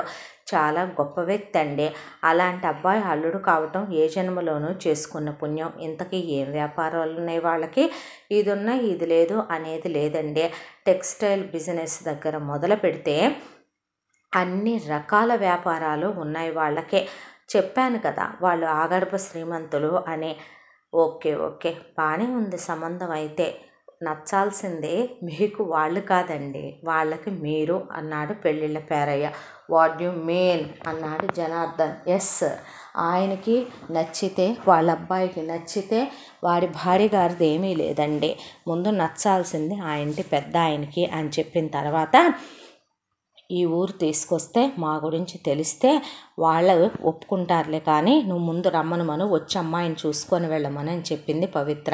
సరేనని ఒకరోజు వాళ్ళని రమ్మనమని కబురు పెట్టారు. వచ్చేసరికి కూతురికి ఇన్ని నగలు దిగేసి చీర కట్టి వచ్చిన తర్వాత ఎలా కాళ్ళకి దండం పెట్టాలో ఏం చేయాలో మొత్తం ట్రైనింగ్ ఇప్పించింది పవిత్ర. అయిపోయిన తర్వాత అబ్బాయి వాళ్ళు వచ్చారు. వచ్చి శైలజ ఎదురుగా నిలబడి వాళ్ళకి కాళ్ళకి దండం పెట్టింది, పెద్దవాళ్ళకి ఆశీర్వచనాలు తీసుకుంది. ఆ తర్వాత అబ్బాయి మాట్లాడాలి అంటే మాట్లాడుకున్నారు. వంచిన తల ఎత్తకుండా కొంగు చివర అలా నలుపుతో బొటనవేలుతో ముగ్గేస్తూ నుంచున్న శైలజని చూసి ఇప్పటి వరకు ఇలాంటి అమ్మాయిని ఎక్కడా చూడలేదు అనుకున్నాడు శ్రీకర్ ప్రసాద్. మాకేమీ కట్న కానుకలు వద్దని, మీ అమ్మాయికి మీరేమన్నా పెట్టాలనుకుంటే పెట్టుకోండి అనే మాట కూడా నేను అనే మామగారిని కాదని, ఎందుకంటే పెళ్ళైన తర్వాత తను మీ అమ్మాయి కాదు మా కోడలవుతుందనే. మాకున్నదే 7 తరాలు కూర్చుని తిన్నా తరగని ఆస్తని. మా అబ్బాయే వారంలో 3 రోజులు ఫ్రీ ట్రీట్మెంట్లు చేసి కోట్ల రూపాయల ఆపరేషన్లు ఫ్రీగా చేస్తూ దేశసేవ, సంఘసేవ చేస్తుంటేనే మేము కాదనే వ్యక్తులం కాదనే. మాకు బోలెడన్ని వ్యాపారాలు ఉన్నాయని, పెళ్లి ఖర్చులు కూడా మీరు పెట్టుకోవాల్సిన అవసరం లేదని తెగేసి చెప్పేశాడు జనార్దన్కి శ్రీకర్ ప్రసాద్ వాళ్ళ నాన్న. ఈలోగా ఊళ్ళో పెద్ద మనుషుల్ని, వీళ్ళకు అనుకూలంగా ఉన్న వాళ్ళని ఏర్పాటు చేసి ఉంచుకుంది పవిత్ర. అక్కడ వచ్చిన వాళ్ళు జనార్దన్ గురించి ఆకాశానికి ఎత్తేసి పవిత్రను గురించి దేవత అని పొగిడేశారు. దాంతో ఇక ఊరంతా కూడా ఇంత గొప్పగా చెప్తున్నారంటే ఇంత మంచి అమ్మా నాన్నలకు పుట్టిన అమ్మాయి ఎంత ఉన్నత హృదయరాలో అనుకున్నారు. అక్కడ కరెక్ట్గా అదే టైంకి కార్తీక్ వెళుతుంటే కార్తీక్ ఇలా ఎఫ్ఐఆర్ పెట్టుకొని ముందు జనార్దన్ పెళ్లి చేసుకున్న జయంతి కొడుకని, అయినా సరే ఆదరించి హక్కును చేర్చుకున్నారని చెప్తే అదంతా విన్న శ్రీకర్ మామూలుగానే మాట్లాడిచ్చాడు కార్తీక్ని. ఆ తర్వాత పెళ్లి కొప్పుకున్నారు. పెళ్లి కొప్పుకున్న తర్వాత అంగరంగ వైభవంగా కూతురు పెళ్లి మేమే చేస్తామని జనార్దన్ పవిత్ర కాళ్ళు పట్టుకున్నంత పనిచేసి మొత్తానికి విఐపీలు వివిఐపీలని పిలిచి వియ్యాలవాడి తాహతకి వాళ్ళ స్టేటస్కి తగ్గకుండా మళ్ళీ రాబోయే 100 ఏళ్లలో ఇలాంటి పెళ్ళి అసలు ఎవరైనా చేయగలరా అన్నట్టుగా ధూమ్ధామ్గా కూతురికి పెళ్లి చేసేశారు. ఆ తర్వాత శైలజ భర్తతో సహా హనీమూన్కి వెళ్ళి తిరిగి వచ్చింది. వచ్చిన తర్వాత అత్తారింటికి వెళ్ళిపోయి కాపురం పెట్టుకుంది.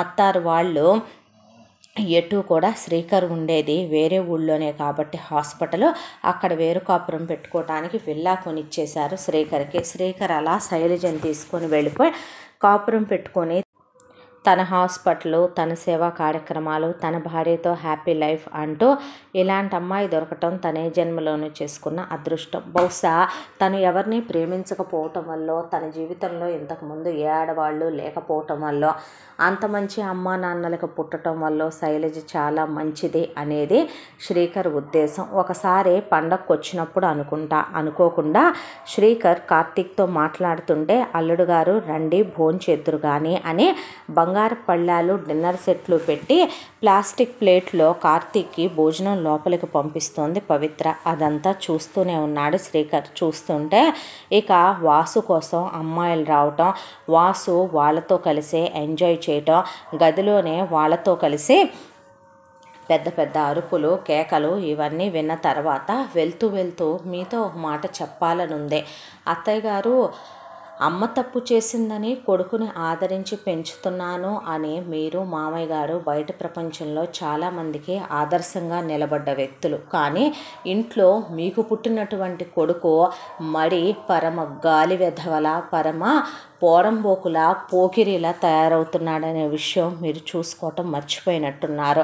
ఇంట గెలిచి రచ్చగలవమని పెద్దవాళ్ళు అంటూ ఉంటారు కదా, మన కొడుకే కదా ఏ తప్పు చేసినా కళ్ళకు కనపడదని అందరమ్మా నాన్నల్లా అనుకోకండి. ఇంటి పేర్లు, గోత్రాలు, ఆస్తిపాస్తుల వివరాలు ఇవి మాత్రమే కాదు, పరువు ప్రతిష్టలంటే మనుషులకు సంస్కారం అనేది ఒకటి ఏడవాలేమో కదో అని చెప్పేసి బయలుదేరి వెళ్ళిన తర్వాత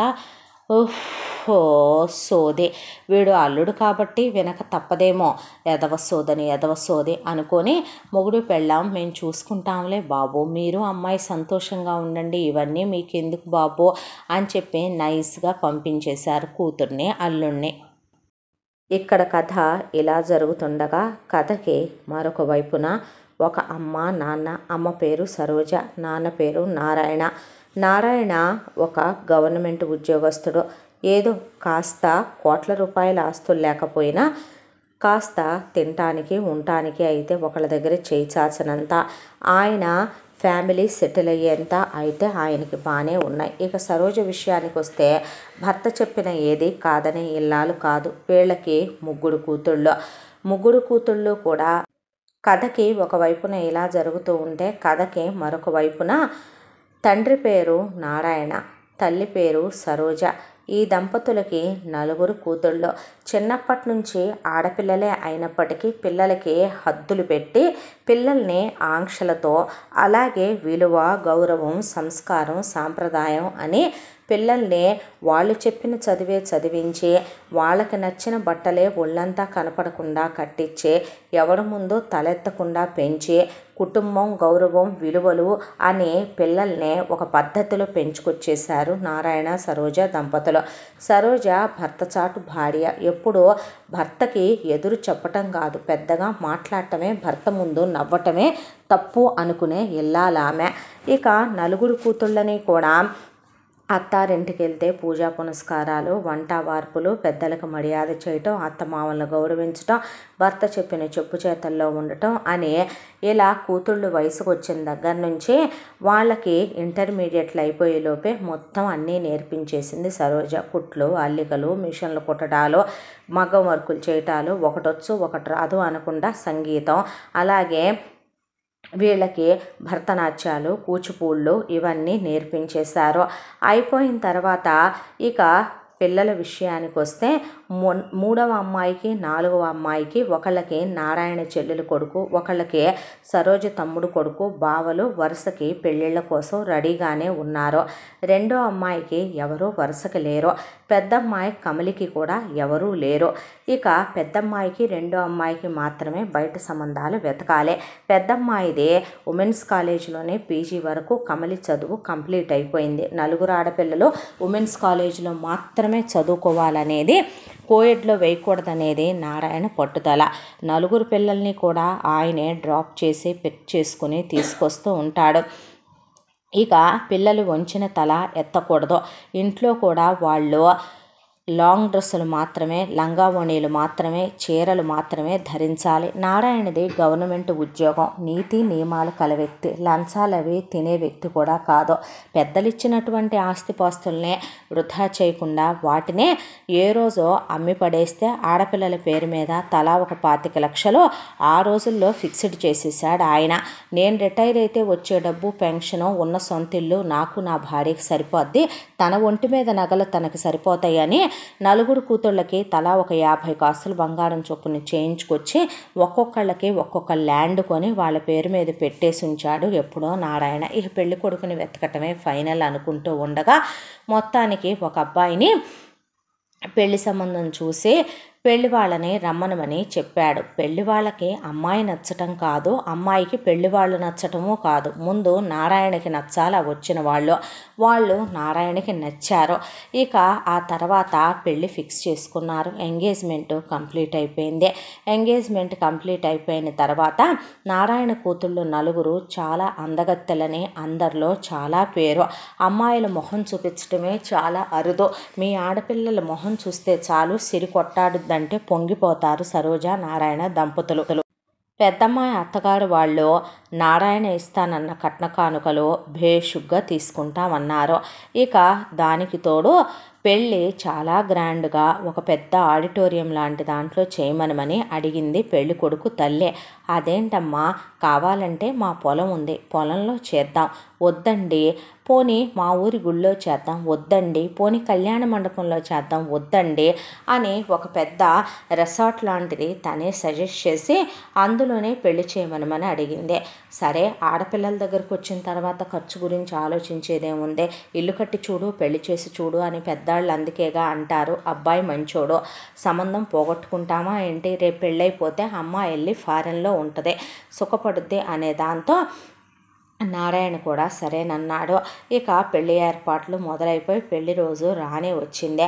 ఆ పెళ్లి రోజుకి ఒక పెద్ద రిసార్ట్లో ఒకవైపున పెళ్ళికని చెప్పి హాల్ని ఇచ్చారు. ఆ హాల్లో వచ్చే చుట్టాలు, వెళ్ళే చుట్టాలు వాళ్ళందరికీ కూడా అబ్బాయి తల్లి నేను మా ఆయనే మాత్రం నుంచొని స్వాగతిస్తే ఎలాగా, మీరు మీ భార్య కూడా మీ వైపు వాళ్ళని నుంచొని స్వాగతిద్దురు కానీ రండి అని సరోజ నారాయణని ఎత్తుకెళ్ళి డైరెక్ట్గా ఎంట్రన్స్ దగ్గర నుంచోబెట్టింది. ఇక ఎటు అమ్మా నాన్న మాట్లాడినవరని చెప్పి ఇక మూడో అమ్మాయి నాలుగో అమ్మాయి బావలతో ముచ్చట్లు పెట్టుకొని వాళ్ళ నాన్న కనపడకుండా సెల్ఫీలు ఫోటోలు దిగుతూ వాళ్ళు ఫిక్స్ అయిపోయారు. ఇక రెండో అమ్మాయి మర్యాదలన్నీ నువ్వే చూసుకోమని తల్లప్ప చెప్పింది కాబట్టి వాళ్ళ వైపు బంధువులు, మేనత్తలు, బాబాయిలు, చుట్టాలు, కాలు విడిచిన ఏలు విడిచిన వాళ్ళందరికీ మర్యాదలు చేస్తూ వాళ్ళందరినీ కూర్చోబెట్టి వాళ్ళందరినీ సంస్కరించే దాంట్లో రెండో అమ్మాయి ఉండిపోయింది. ఇక పెద్దమ్మాయి కమలి విషయానికి వస్తే స్నేహితురాళ్ళు, బంధువులు కలిసి అమెరికా సంబంధం అంటే మాటలా, అక్కడికి వెళ్ళాక అలా ఉండు ఇలా ఉండు అని చెప్పి పెళ్లి కూతుర్ని ఒకవైపున బ్యూటీషియను వాళ్ళందరూ వచ్చి రెడీ చేస్తూ ఉండగా ఆ జోకులు ఈ జోకులు వేస్తూ సరదాగా కబుర్లు చెప్తూ ఉన్నారు. మధ్య మధ్యలో పెళ్లి కూతుర్నే తమ వాళ్ళకి పరిచయం చేసి వెళుతోంది పెళ్లి కొడుకు తల్లి. ఒకవైపున వీళ్ళ పెళ్ళి ఇలా జరుగుతుంటే అదే రిసార్ట్లో మరొక వైపున పవిత్ర కొడుకు వాసు ఫ్రెండ్ది బ్యాచులర్ పార్టీ జరుగుతోంది. ఆ బ్యాచులర్ పార్టీకి అందరూ కుప్పలు కుప్పలుగా వచ్చారు ఫ్రెండ్స్ అంతా కూడా. ఆ వచ్చిన దాంట్లో తప్ప తాగి పూల్ పార్టీలు చేసుకొని ఎంజాయ్లు చేస్తూ వీళ్ళు ఎంజాయ్ చేస్తూ ఉంటే ఇటువైపున కమలిని పెళ్లి కూతుర్ని చేస్తూ ఉంటే కమలి ఉన్న రూమ్కి కరెక్ట్గా చాలా పెద్ద విండో ఉంది. ఆ విండోలో నుంచి కర్టెన్ అటు ఇటు జరుగుతున్నప్పుడు కమలి బయటికి చాలా క్లియర్గా లైటింగ్ ఉండటం వల్ల పూల్ దగ్గర కూర్చున్నటువంటి వాసుకి క్లియర్గా కనిపిస్తుంటే కమలి అందాన్ని చూసి మొత్తెక్కిపోయిన వాసు అటే చూస్తున్నాడు కన్ను ఆర్పకుండా. అందరూ రావటం, నవ్వించటం ఇవన్నీ చూస్తూ ఉండగా ఈలోపు అమ్మాయి రెడీ అనేసరికి ఫస్ట్ అత్తగారు చూడొద్దా ఏంటి పెళ్లి కూతుర్ని అని కమలికి కాబోయే అత్తగారు వచ్చింది చూడటానికి. వచ్చి వెంటనే మళ్ళీ బయటికి వెళ్ళి సరోజని పిలిచి నారాయణని పిలిచి అన్నట్టు చెప్పటం మర్చిపోయాను, ఇది తరతరాలుగా వస్తున్న మా ఇంటి చీర మా అత్తగారు పెళ్లిలో కట్టుకుందంట, తర్వాత నాకు ఇచ్చారు, ఇప్పుడు మీ అమ్మాయి కట్టుకోవాలి, ఇదిగో దీని మీద బ్లౌజ్ కూడా నేను కుట్టించే ఉంచాను, మీరు తెచ్చిన చీర మార్చి ఈ చీర కట్టించండి అంటే అదేదో ముందే చెప్పుంటే పోయేదిగా వదిన గారు, ఆ చీరే కట్టించే వాళ్ళం కదా అంది సరోజ. ఏ అన్నయ్య ఇప్పుడు చెప్తే కట్టించరా ఏంటి, కట్టించకపోతే పెళ్ళి ఆగిపోద్ది అన్నా కూడా కట్టించరా ఏంటి, మా సెంటిమెంట్స్కి భంగం కలిగిస్తారా ఏంటి అంది పెళ్లి కొడుకు తల్లి. అమ్మ ఇప్పుడు అసలు ఏముందనే ఎప్పుడుదో అరిగిపోయిన చీరల్ని తీసుకొచ్చి పాతకాలం నాటి వాటిని కట్టుకోమని చెప్పటం ఎందుకు, చెప్పేదాని ముందే చెప్పాలి కదా, వాళ్ళని ఆ రోజు 2 లక్షలు పెట్టి చీర కొన్నదాకా గొడవ చేసింది నువ్వే, ఇవాళ మళ్ళీ ఇలా అంటోంది నువ్వే, ఇది సంస్కారం కాదన్నాడు పెళ్లి కొడుకు. నోరు ముయ్యరా, మగ పెళ్లి వాళ్ళంటే ఆ మాత్రం దర్జా దర్పం ఉందా, ఇలాంటి టైంలోనే చూపించాలి, లేదంటే చేతగాని వాళ్ళ కింద కట్టేయరు పనికి మాల సన్నాసి, నీకేం తెలుసు అనేసరికి సరే ఇవ్వండి అని గొడవెందుకు కట్టించమని నారాయణ అన్నాడు. సరేనని అదే చీర తీసుకుని వెళ్తే మళ్ళేంటే వచ్చావు అన్నారు సరోజని అక్కడున్న ఆడవాళ్ళంతా. అబ్బాయి అమ్మగారికంట ఆ చీర నచ్చలేదంట, ఈ చీర వాళ్ళ తరతరాల నుంచి వస్తుందంట, కట్టిమన్నాడని సరోజ చెప్తే అదేదో ఇందాకే చెప్పొచ్చు కదే, అది 100 సార్లు తిరిగింది లోపలికి బయటికి, ఇప్పుడు చెప్పటం ఏంటి, కావాలని గిలిపెట్టుకోవటం కాకపోతే అన్నారు అక్కడున్న వాళ్ళు.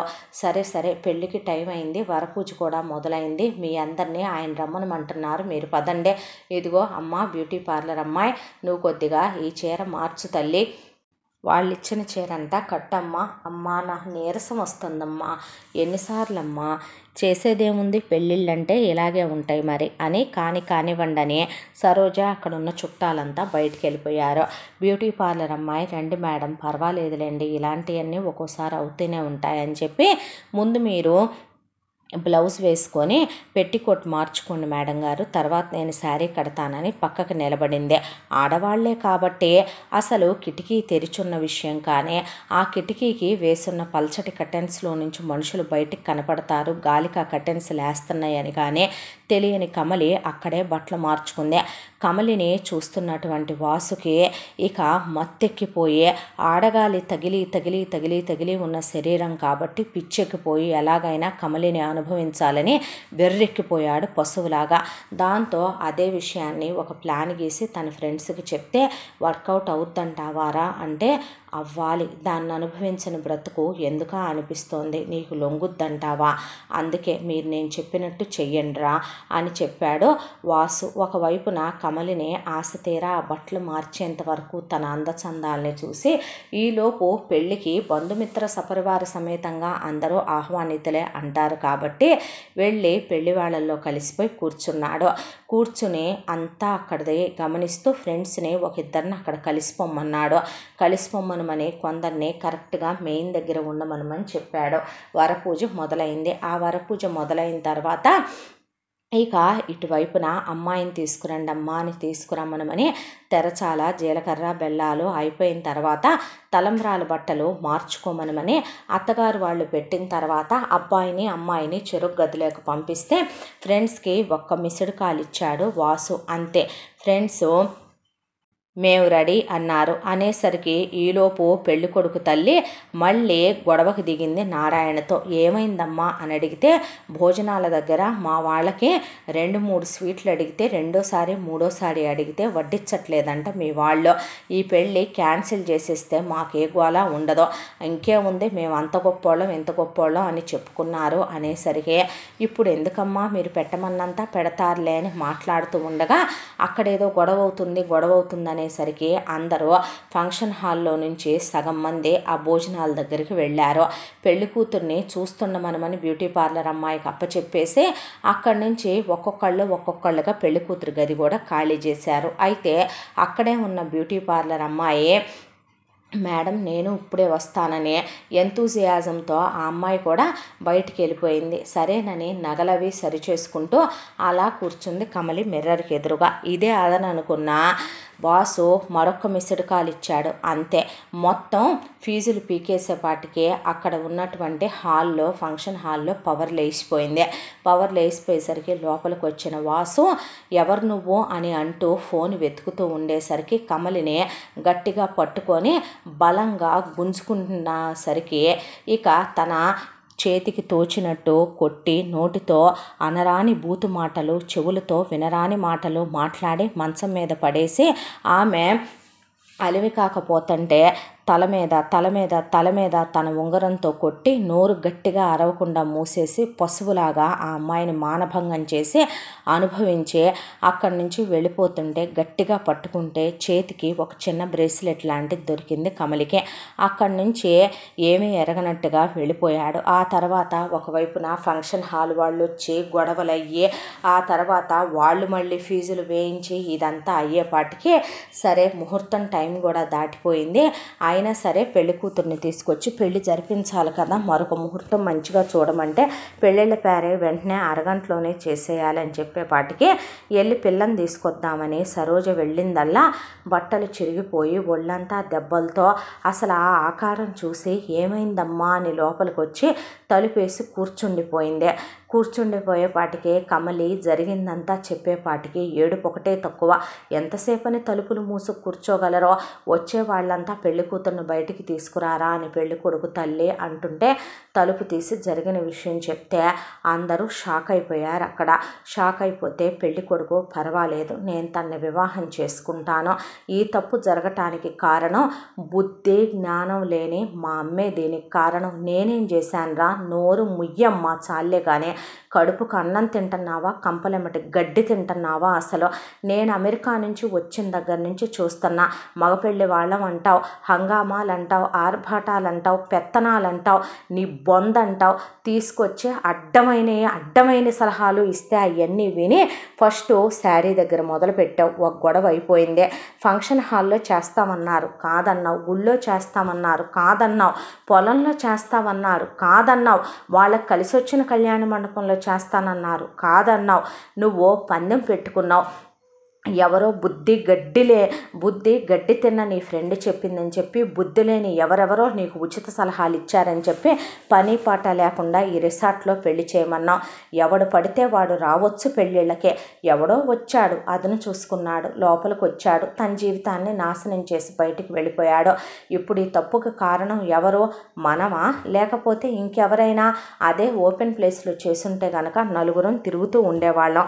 అసలు నువ్వు ప్రతి మాట గొడవే, చీర దగ్గర ఒక గొడవ అయిపోయి నువ్వు మళ్ళీ నగల దగ్గర ఇంకొక గొడవ, అది అయిపోయింది. ఇప్పుడు భోజనాల దగ్గర తొక్కలో 2వ స్వీటు 3వ స్వీటు మూడోసారి వడ్డించట్లేదని అంతమంది నీకు చుట్టూ ఉండాలి, మళ్ళీ ఆడియన్స్, మళ్ళీ అక్కడ నువ్వు అంతమంది ముందు నీ పార్టిసిపేషన్ చెయ్యాలి.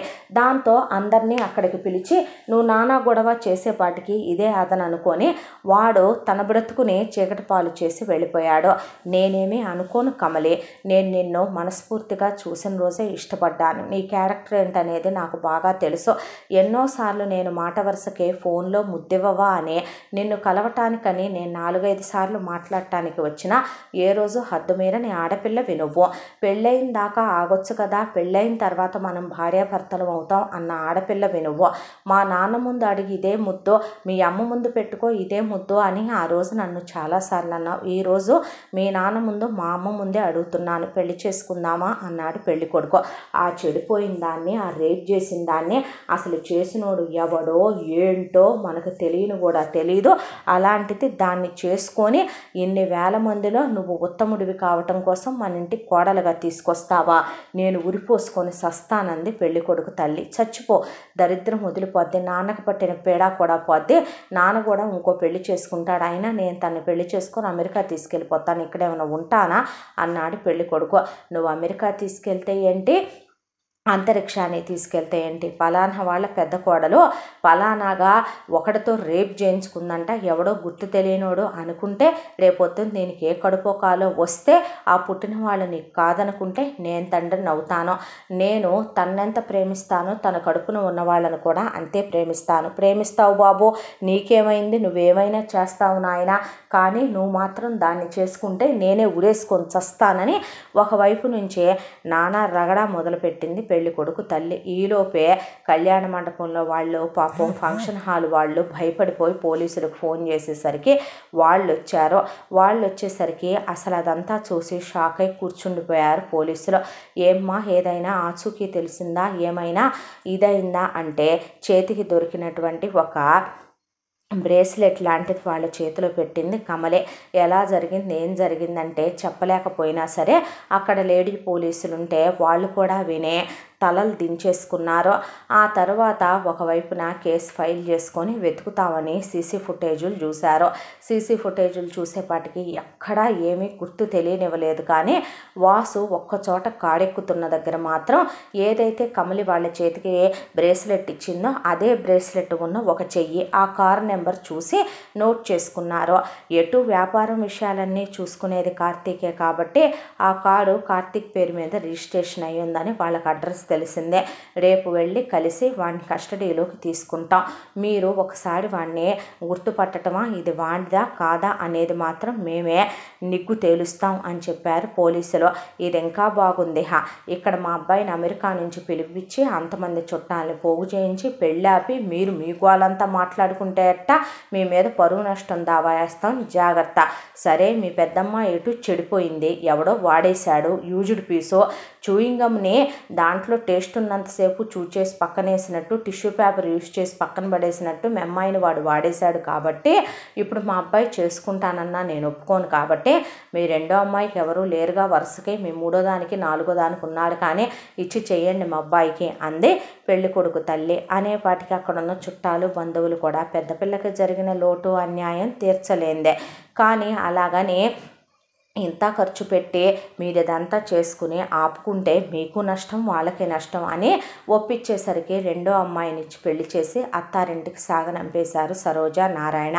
ఈలోపు కమలి నేను బ్రతకను, నేను చచ్చిపోతాను అని సూసైడ్ అటెంప్ట్ చేసేసరికి కూతుళ్ళని ఎంత నియమ నిబంధనల్లో పెంచినా, ఎంత సంస్కృతి సాంప్రదాయాలంటూ పెంచినా, ఎంత అణగతొక్కి ఆడదానికి హద్దులుంటాయని చెప్పి పెంచినా తమ కూతురు క్యారెక్టర్ ఏంటో తెలిసిన అమ్మా నాన్నలు ఎంతైనా కూతురు మీద ప్రేమ అనేది ఉండకుండా ఉండదు. ఎంత అవమానం జరిగిన తర్వాత కూతురు పోతాను అంటే అందరు అమ్మా నాన్నల్లా తీసుకోలేకపోయారు కమలి తల్లిదండ్రులు. దాంతో బిడ్డని కాపాడుకున్నారు హాస్పిటల్లో వేసి. ఆ తర్వాత అసలు ఆ తప్పు ఎక్కడ జరిగిందో ఏంటో మొత్తం ఎంక్వైరీ చేసి ఫలానా వాళ్ళు జనార్దన్ పవిత్రాదేవి కొడుకంట ఈ అబ్బాయి, కాబట్టి ఈ అబ్బాయిదేనంట ఈ కార్ నెంబరు, ఇలా ఆఫీస్లో ఎండీగా వర్క్ చేస్తున్నాడంట అని తెలిసేపాటికి ఒకవైపున కమలి వాళ్ళ అమ్మ నాన్న కొందరు పెద్ద మనుషులు చుట్టాలు బంధువులు పోలీసులను వెంట పెట్టుకొని డైరెక్ట్గా పవిత్ర ఇంటికి వెళ్ళారు. వెళ్ళి తలుపు కొట్టేపాటికి పని వాళ్ళు వచ్చి తలుపు తెరిచి ఎవరండి అనేసరికి ఈ ఇల్లు కార్తీక్దేనా అని అడిగాడు పోలీస్ ఆయన. అవునండి, ఉన్నాడా తను? అందరూ ఉన్నారు బాబు, ఈరోజు ఆదివారమేగా అని చెప్తే పనమ్మాయి ఎవరది అనుకుంటూ వచ్చింది పవిత్ర. మేమెవరమో చెప్తాంలే కానీ మీరెవరు ఇంతకీ నా ఇంటికి వచ్చి నన్ను నువ్వెవరని అడుగుతున్నావు పోలీస్ ఏంటిది అంది పవిత్ర. అవునా, ఈ ఇంట్లో మనుషులకి సంస్కృతి సాంప్రదాయాలు విలువలు అంటే ఏంటో తెలియదండి. పెళ్లి పెట్టుకొని పెళ్లి జరుగుతున్న ఒక పెళ్లి కూతుర్ని ఈ ఇంట్లో ఉన్న ఒకడు రేప్ చేసి వచ్చాడు. ఇది వాడి బ్రేస్లెట్. వాడు ఎవరో ముందు బయటికి పిలిస్తే మేము తీసుకెళ్ళి లాఠీతో పెళ్లి చేసి కుళ్ళ పొడిసి వదిలిపెట్టి ఆ తర్వాత కోర్టులో అప్పచెప్పి జైలు శిక్ష వేసి బాగా రోజు చెప్పకూడదు తింటుంటే అప్పుడు తెలిసొస్తాయి అన్నీ ఏంటనేది అనేసరికి ఏదా బ్రేస్లెట్ అని చూసింది పవిత్ర. అప్పటికే ఇంట్లో ఉన్న వాళ్ళంతా కార్తీక్తో సహా హాల్లోకి వచ్చారు. అయితే అక్కడున్న వాసు వైపు చూస్తుంటే చెమట్లు పోసి వాసుకు ఒళ్ళంతా తడిచిపోతుంది. దాంతో 1 minute వెయిటింగ్ హాల్లో కూర్చోబెట్టి వీళ్ళని మేమేం మాట్లాడుతున్నాం మీరేం మాట్లాడుతున్నారు అన్నారు పోలీసులు. అసలు ఏం జరిగిందో కనుక్కోవాలి కదా, అది కనుక్కోవటానికే కదా మేము వచ్చింది, మా ఫ్యామిలీలో ఏం జరిగిందో మేము కనుక్కోవాలి కదా, ప్లీజ్ అనేసరికి పోలీసులు తగ్గారు. ఇక లోపలికి తీసుకెళ్ళి పవిత్ర చేశావా అని అడిగింది వాసుని. చేశాననే తల దించేశాడు. దాంతో కొడుకుని లాగి ఒకటి కొట్టి, ఇక నేను చెప్పినట్టు చెయ్యాలి, ఇక్కడి నుంచి ఎవరేం చేసినా సరే. ఏం చేయబోతున్నావు అన్నాడు జనార్దన్. అనేసరికి కార్తీక్ అందే. అంటే చెప్పండి మేడం అన్నాడు. నువ్వు తన్ని పెళ్లి చేసుకో, తన్ని రేప్ చేసింది నువ్వేనని ఒప్పుకో అనేసరికి ఒక్కసారిగా జనార్దన్, వాసుతో సహా, కార్తీక్తో సహా అందరూ నిర్ఘాంతపోయి నిలబడిపోయారు. ఏంటి అలా చెప్పాను అనుకుంటున్నావా? అవును, మా రేంజ్కి మా స్టేటస్కి అది తగిన కోడలు కాదు. ఏదో నచ్చింది, అనుభవించాడు. ఆ క్షణం వాడికి కరెక్ట్ అనిపించింది. అయినా యూస్ చేయని ఫ్రెష్వే ప్రపంచంలో అందరికీ దొరుకుతున్నాయా ఏంటి? ఎప్పటికో అప్పటికి నీకు ఒక ఆడది కావాలి. నువ్వు వయసుకు వచ్చావు. శరీరంలో కోరికలు మనం ఆపుకున్న ఒక వయసు తర్వాత ఆగవు. రేపొద్దున ఏదో తప్పు చేసి నువ్వు దేన్నో దాన్నే ఎటు పెళ్లి చేసుకోవాలి. ఆ చేసుకున్నది ఫస్ట్ హ్యాండేనని ఎవడికి గ్యారంటీ?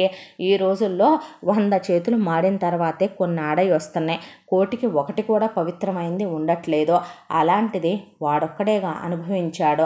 తప్పే ఉంది, మన ఇంట్లో వాడేగా, ఏం పర్వాలేదు, తప్పు నువ్వే చేశానని చెప్పి ఒప్పేసుకొని పెళ్లి చేసుకో అనేపాటికి కార్తీక్ తలదించేసి నుంచున్నాడు. ఏంటి ఎస్ఆర్నో ఆన్సర్ చేయట్లేదు? నీ బ్రతుకే మేమేసిన భిక్ష. ఎంతైనా పాలేరుగాడితో కని చివరికి కులతై పతితై దిక్కుమాలిన చావు చచ్చినా మీ అమ్మను ఒక్క మాట అనకుండా నిన్ను పెంచి పెద్ద చేసి చదివించి ఉద్యోగం ఇచ్చి ఇవాళ రోజున నీకంటూ ఒక మంత్లీ శాలరీ, హోదా అన్నీ కల్పించిన కుటుంబం మాదే. ఇప్పటిదాకా నిన్ను మేము ఏమీ ఇమ్మనమని అడిగింది లేదు. ఇప్పుడు మాత్రం నువ్వు ఇది చేసి తీరాల్సిందే. చెయ్యను అంటే మాత్రం కుదరదు. ఇక దీనికి అసలు ఏ సంబంధం లేని వ్యక్తి. దాంతో నీ మీద కోర్టులు పోలీసులు గొడవలు అనేవి అవ్వకుండా నేను చూసుకుంటాను, ఓకేనా అందే పవిత్ర. అసలేమీ మాట్లాడకుండా కార్తీక్ తలంచుకునే నుంచున్నాడు. ఆ మౌనమే అంగీకారం అనుకుంటున్నాను నేను. ఇక పదండి బయటకని బయటకు వచ్చిన పవిత్ర పోలీసులను పిలిచి, అయినయా మీ చర్చలు అన్నారు పోలీసులు. చెప్పేది విను, అమ్మాయి వాళ్ళ అమ్మా నాన్న ఎవరు అనేసరికి ముందుకు పిలిస్తే, చూడండి తప్పు మా పెద్దబ్బాయి వల్లే జరిగింది. అతను మా పెద్దబ్బాయి, పేరు కార్తీక్. అనుకోకుండా ఏదో ఫ్రెండ్స్ అకేషన్ ఉందని చెప్పి పిలవటం వల్ల వాడికి తాగుడు అలవాట్లేదు. ఫస్ట్ టైం తాగాడు కాబట్టి బాగా ఫుల్గా తలకెక్కేసిందే. ఆ టైంలో మీ అమ్మాయి కంటికి బాగా నచ్చిందంట. దాంతో ఫస్ట్ టైం, వాడికి ఇంతవరకు అలాంటి ట్రాక్ రికార్డ్స్ ఏమీ లేవో. అనుకోకుండా జరిగిన తప్పది కాబట్టి కాంపన్సేషన్ కింద, కాంపన్సేషన్ ఏంటండి, కాంపన్సేషను తప్పు చేసిన వాడికి కాంపన్సేషన్లు అంటారో. ఎంత కావాలో చెప్పండి అంది ఫస్ట్ పవిత్ర.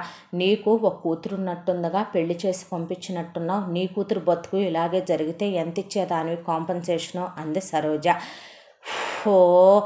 ఈ మిడిల్ క్లాస్ పీపుల్తో వచ్చిన తిప్పలే ఇవి. సరే ఇప్పుడు మీకేం కావాలి? మీ అమ్మాయి జీవితం అన్యాయం జరిగింది కాబట్టి మేము కోటీశ్వరులం, మాకెంత ఆస్తిపాస్తులు ఉన్నాయో మాకే లెక్కలేదు. మా అబ్బాయి ఈ పెద్ద ఆఫీస్కి ఎండీగా ఉన్నాడు. మీ అమ్మాయిని మా అబ్బాయికి ఇచ్చి పెళ్లి చేయండి, ఓకేనా?